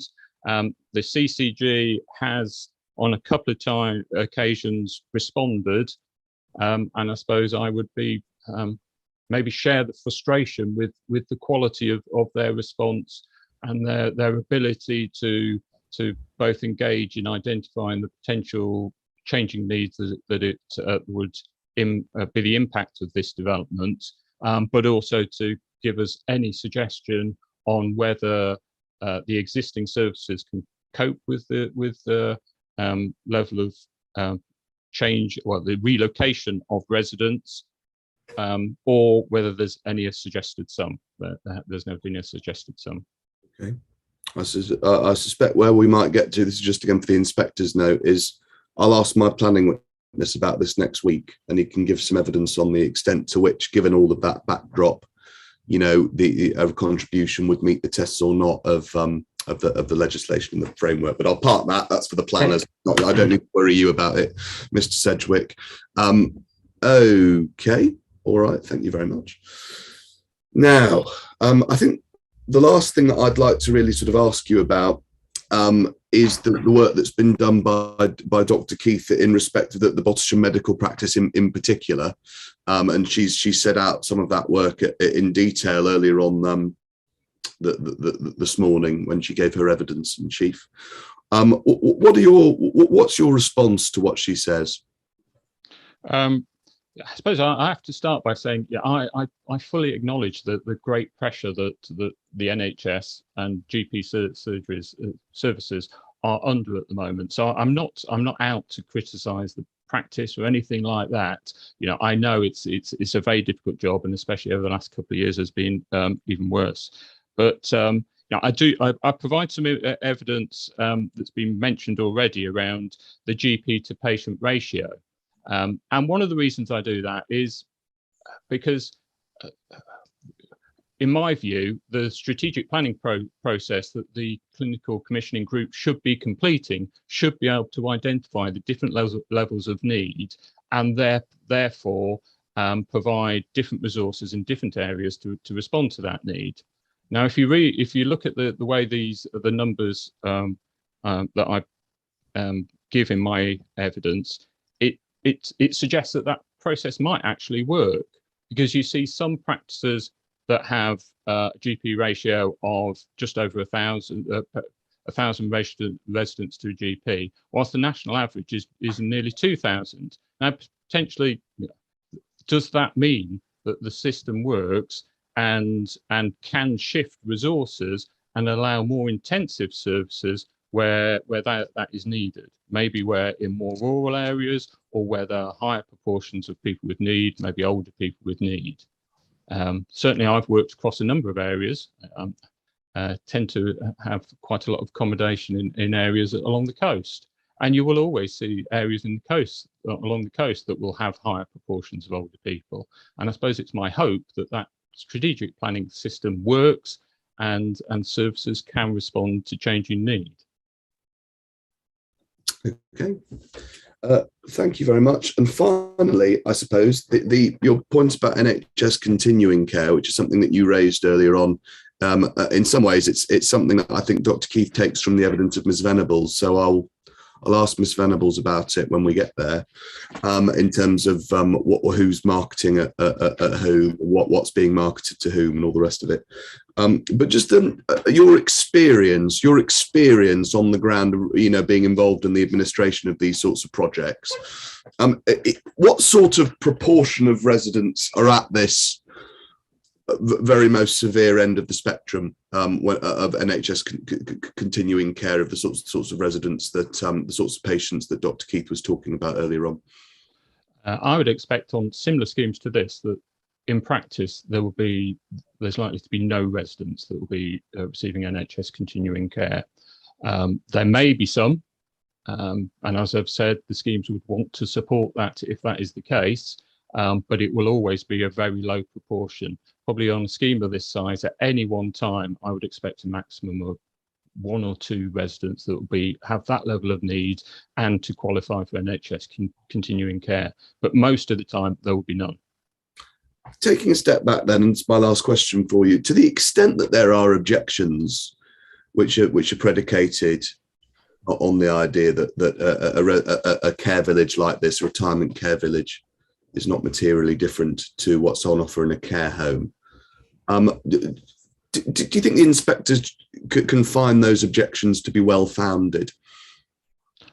Sorry, can you just rephrase that? Make sure I answer correctly. The extent that the objections against the scheme are based on the idea that there's no material difference between a care home on the one side and a retirement care village on the other.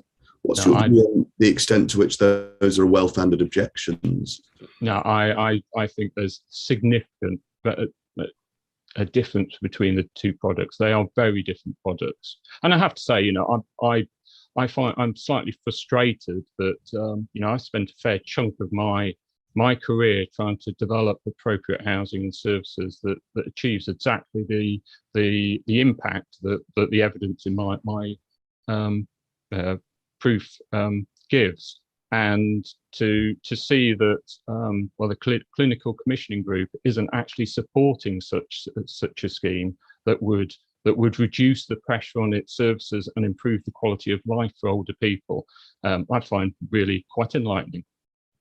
Mr. Sedgwick, thank you very much. Inspector, those are all of my questions for Mr. Sedgwick in chief. Thank you, Mr. Sedgwick. I have one question before I hand over to Dr. Keith. You said you expect very low numbers of continuing care residents. So that's an expectation just based on the profile that of people you're expecting to come forward. But is there any actual control over that? any limits?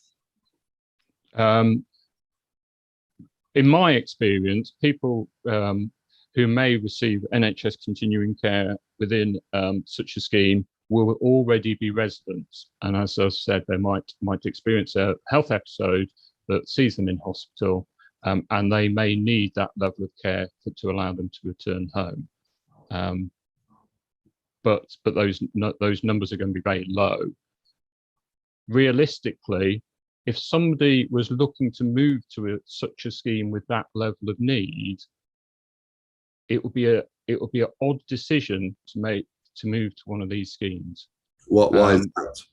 Because you'd be buying into a range of services and paying for those services, and they don't come that cheap. But you'd be buying into a range of services that you'd never be able to use. If we were talking about residents with the level of need that Dr. Keith has described earlier this morning, you wouldn't be able to use the swimming pool, the gym, the restaurant, etc., that you will be paying for through your service charge. So it would be an interesting decision to make to move to such a scheme. Realistically, I think an operator would be having a real discussion with somebody who approached with that level of need, saying, is this really the type of accommodation that's suitable for you to move into with this level of need at this stage?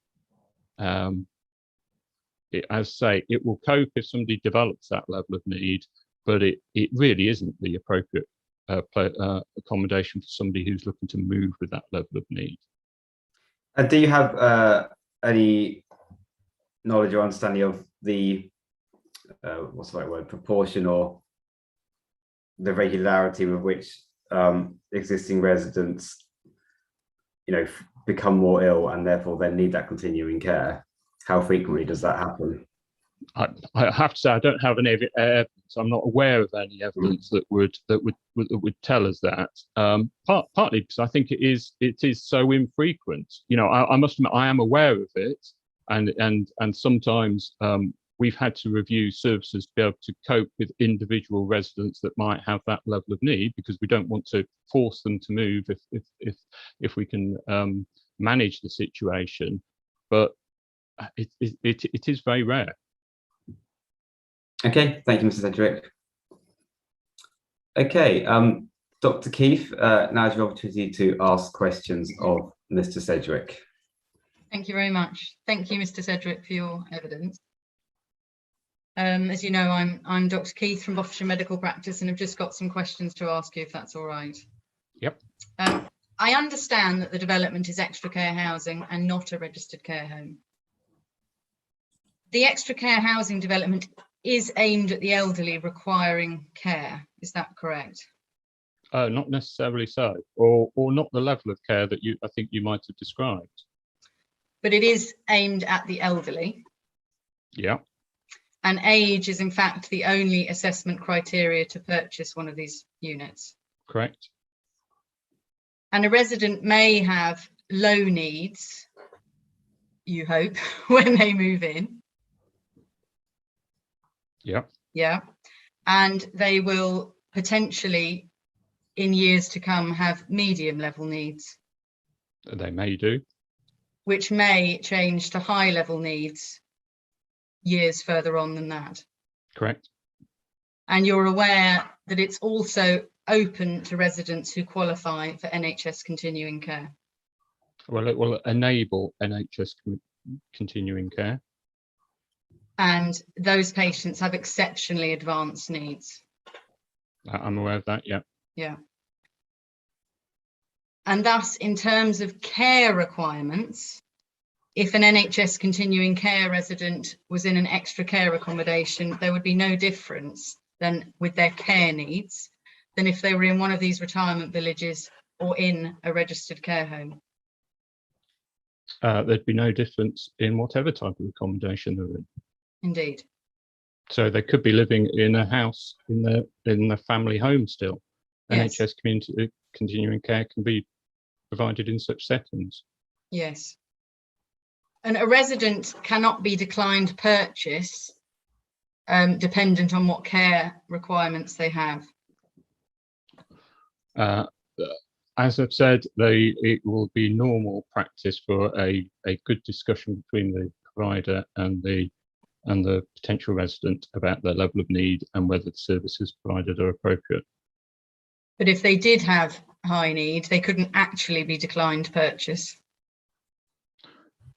Probably not.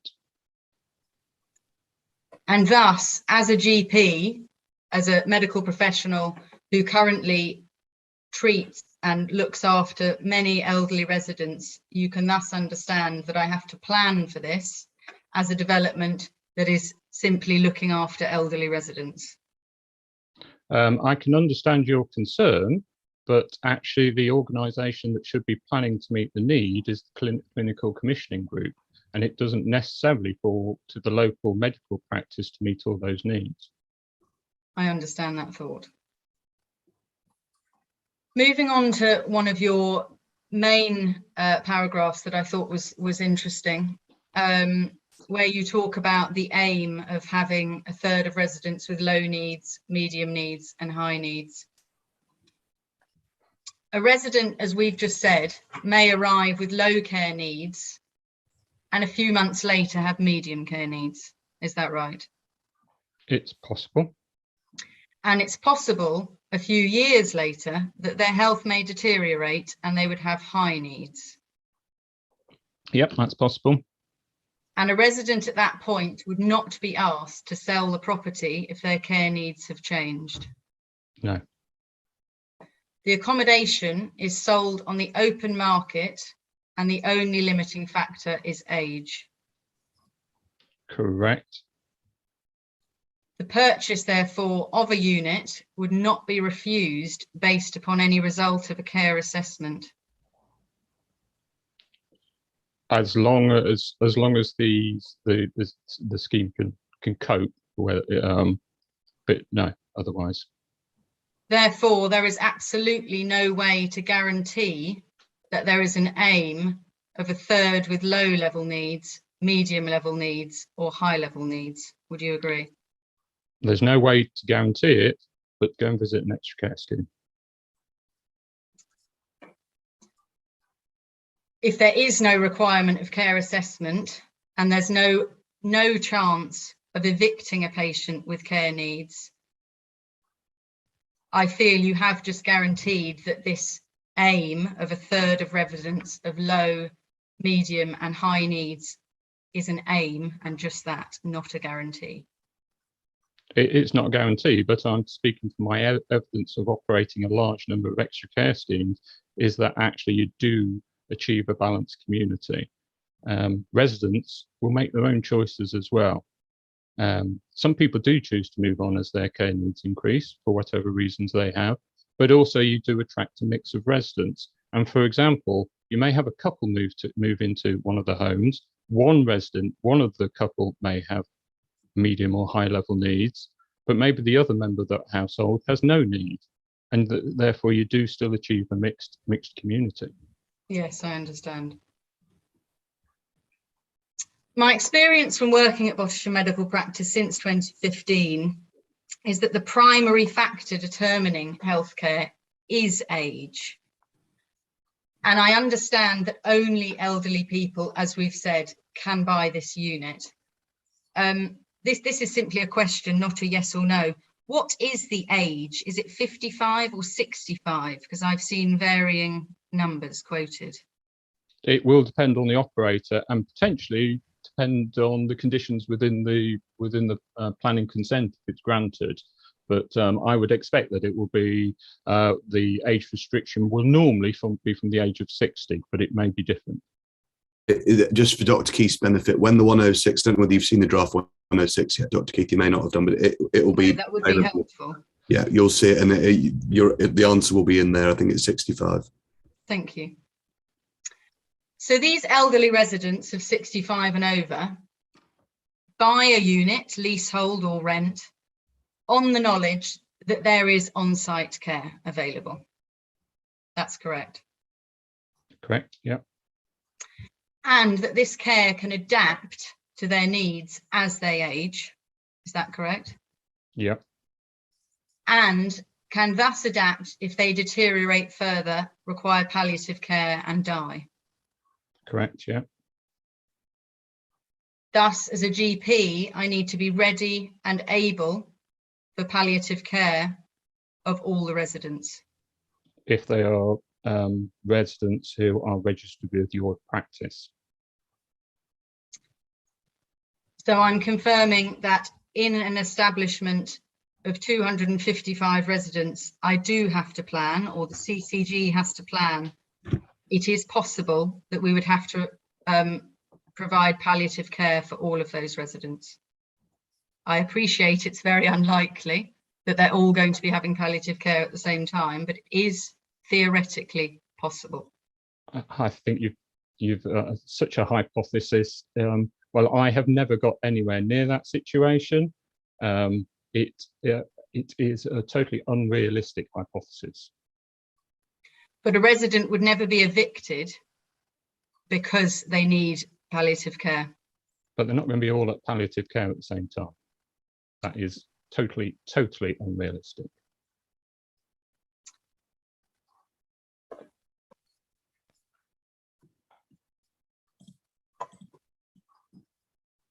We've established that the main difference is ownership, and as you sorry, I disagree with that. I've said a large range of very significant I was other differences. going on to that in this sentence. So there's the differences you've very helpfully highlighted is that the differences are ownership, the facilities available, and the layout of the units. Well, I think I've said a bit more than that. Yeah. But in common with a care home, they are only for the elderly, which is correct. Correct. And they have carers available to them 24 hours a day. Available to them, but not necessarily using the care 24 hours a day. I understand, but it's available. And thus, as a GP, you'll understand that I have to plan for this in a similar way to a care home, even though I appreciate. No, I disagree CCG. with that. I disagree. They do not present the level of need that the resident of a care home will present. And now my evidence proves that. The evidence from the Extra Care Charitable Trust that showed a 46% reduction in the number of GP visits compared with somebody living in the community. That's somebody living in the community, not within a care home. Yeah, thank you. In paragraph in your core document 9.7, paragraph 5 to 12, you stated that I made an assumption on the numbers that will move to extra care. I've stated that 170 homes would lead to 255 residents. You have then said that the residents to each home would be 1.3 to 1.5. Is that correct? Yep. So that ratio gives 221 to 255 residents. Yep. So therefore, my assumption is in fact an accurate calculation. Well, it's only a minor point, but I wouldn't expect it to be at the top end of that. I would expect, and again, this is based on experience, that you would have occupancy of about 1.3 per home. And that is because probably when people move in, you will have an occupancy of about 1.5. So some people will move in on their own, some people will move in as a couple. But during the period of occupancy, unfortunately, some of those couples will turn into singles. So overall, it's going to be closer to 1.3. I think it's a minor point in terms of the numbers, but I don't agree with you 1.5.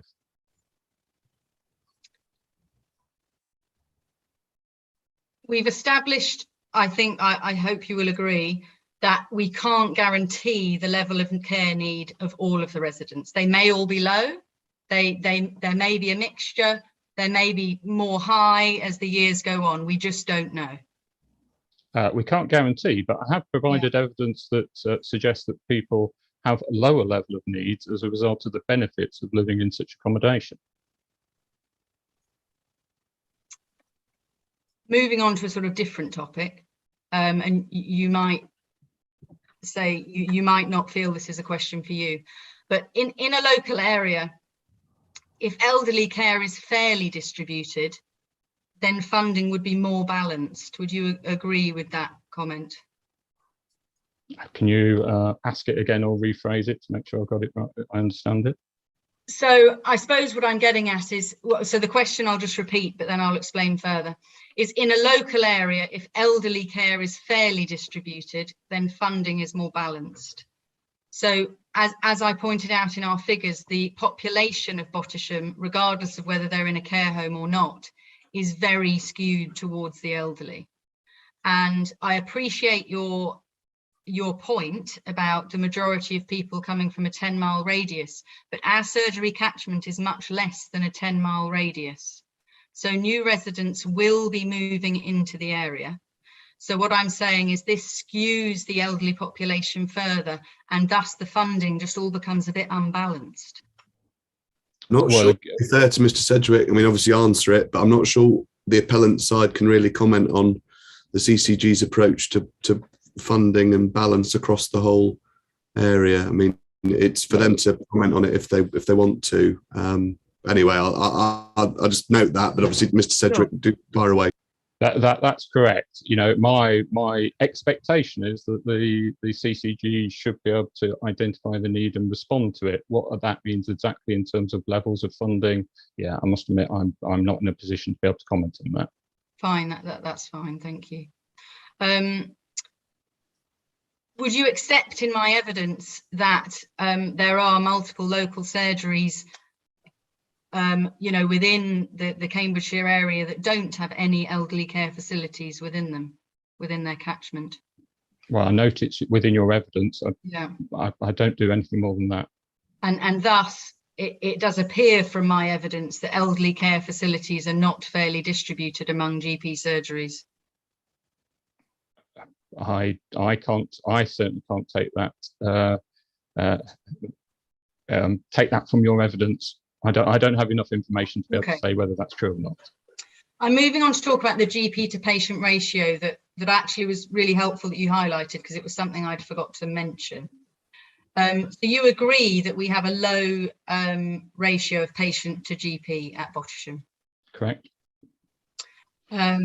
And you'll also agree that my figures will show we have a higher proportion of elderly patients, more so than any other local surgery I could find. That's what your evidence shows. And you will appreciate that patients of an older age create a higher demand for a GP surgery than younger, fitter patients. On average. Therefore, if a surgery has a higher demographic of old people, we would require lower patients per GP.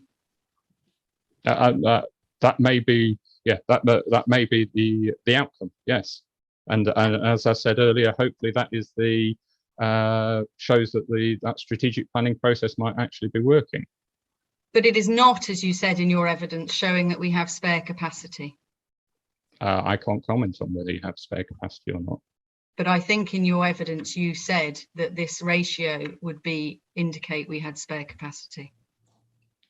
There's the potential that you have spare capacity, but I can't confirm that or not. I would like to confirm we don't, but yeah, I take your point. I'm very nearly done.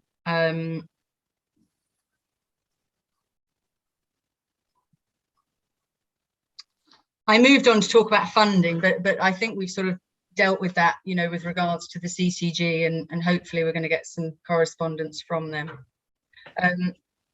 I just wanted to make a final point that you'd said in your evidence that the appellant had attempted to engage, you know, with the CCG and Bottisham medical practice, and you, you know, implied that we'd not engaged. But I would like it to be noted, because I'm not sure if you were here when I did my opening statement, that I'd spent over 100 hours on this planning process, and 200 patients have not got appointments this week because I'm here. So I think it is unfair, would you not agree, to say that I have not engaged in this process? You haven't engaged with the applicants during the planning process. You were invited to have a discussion with the applicants alongside the CCG, whose main role is to do this, to understand the potential impact of the scheme and to discuss potential mitigations. You chose not to, and which is your choice. But what I am pointing out is that the applicant made that approach to you and the CCG. Okay. That's the end of my questions.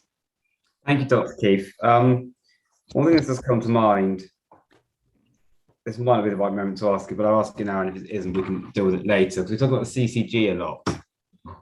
And I think it was in your evidence, Mr. Sidgwick, where you mentioned another acronym coming in April, yeah. ICS maybe? ICS, Integrated Care Systems. Does that have relevance to this appeal, or is it something I can put to one side? So the CCG has the strategic planning responsibility currently, but if this development is going to be delivered over the next 3 years, which has been indicated within the evidence, then it will actually in the future fall to the integrated care system to actually identify the level of need, and if need be, commission additional services or move services around, etc. So it's just making that point that the current CCG will lose that responsibility before this development is completed. And is it just a rebranding, or is there anything more fundamental that I need to be aware of? I suppose the government would say it's more fundamental, but it is with the aim of restructuring health and social care to improve the joint working between health and social care. So it is meant to be significant, but I suppose I'll maybe let others comment on that. It sounds like it's significant, but not perhaps significant to your appeal decision. Yes, okay. I think the point is that there is a sort of strategic tier of planning for healthcare funding, whatever we call it, and that's probably all we need to know. Let's know. Yeah. Okay, and Dr. Keith, if you have any comments on that, then I'm sure you'll be able to comment on that at some point. No, that's fine. Thank you. Okay, thank you. Okay, Mr. Simons, you wish to re-examine? Just, I think one question really, Mr. Sedgwick. The inference that I took from Dr. Keith's questions was that to the extent that new people might be coming into the scheme, you talked about your 10 miles or your 5 miles or whatever, and she talked about the size of the surgery area that she covers. The inference that I took was that to the extent new people would be coming into the scheme, it would necessarily follow that it would be her medical practice that would be required to treat them. Now, I want to just check with you. You might be able to comment or not, but is that right? There's no requirement in the NHS choices approach that you have to register with your local GP. I'm sure many people will choose to, but also people moving within a relatively short distance. And again, this is based on my experience. If you move within 5 miles, you may well choose to stay with your existing GP. If it's a practice well, and they're willing to support you where wherever you're living, that you don't have to move GPs when you move home. One more thought that occurred on when Dr. Keith was asking her questions. You said at one point, I think you said to me actually, that something like these old people already exist, or words to that effect. They already existed. You said that. You said to Dr. Keith that the evidence that you've shown in your proof shows positive results in extra care settings as against the normal community, as opposed not care homes or whatever else, but living out there in a standard sort of what planners would call a C3 dwelling house. So if they're already around, and if an extra care setting would on your case improve the outcomes for them in healthcare terms to just living out in the normal community, what can the inspector take away from all of that when it comes to thinking about the implications of a new extra care scheme for the local community? So overall, there is, as a result of those benefits that I've run through, there is less pressure on health and social care services, which is a benefit to the system. I do accept that They're potentially more older people living within the catchment of the medical practice, and that's what the strategic planning process should respond to. But overall, these schemes reduce the pressure on health and social care. And that's why I find it surprising that CCG isn't more supportive of this type of development. And actually, the local authority isn't putting numbers in its plan to be able to deliver such schemes, etc. Because it is policy, it's government policy that we should be developing such schemes. All right, Mr. Sedgwick, thank you very much. Sir, that's it then. For Mr. Sedgwick. Just one further question. You mentioned that you think it's likely that some people will keep their existing GP, particularly if they're moved nearby. Do you have any data on that in other similar developments on the proportions or any of the figures in those regards? I don't have any evidence on that. That is taken from my experience. I must admit, I haven't looked for evidence on it either. Okay, thank you. Thank you very much. Thank you, sir. So, thank you, sir. Yes. Well, I suspect you might think that this is a reasonable lunch break. Yes, I was going to suggest that. It seems logical. Yeah, and we could proceed on after that with Ms. Venables, our next witness. Am I allowed to make one comment about the GP surgery thing? You can keep your own GP surgery. Not really. I'm sorry to say. Okay. It's fine. Yes, no, because we sort of moved beyond that.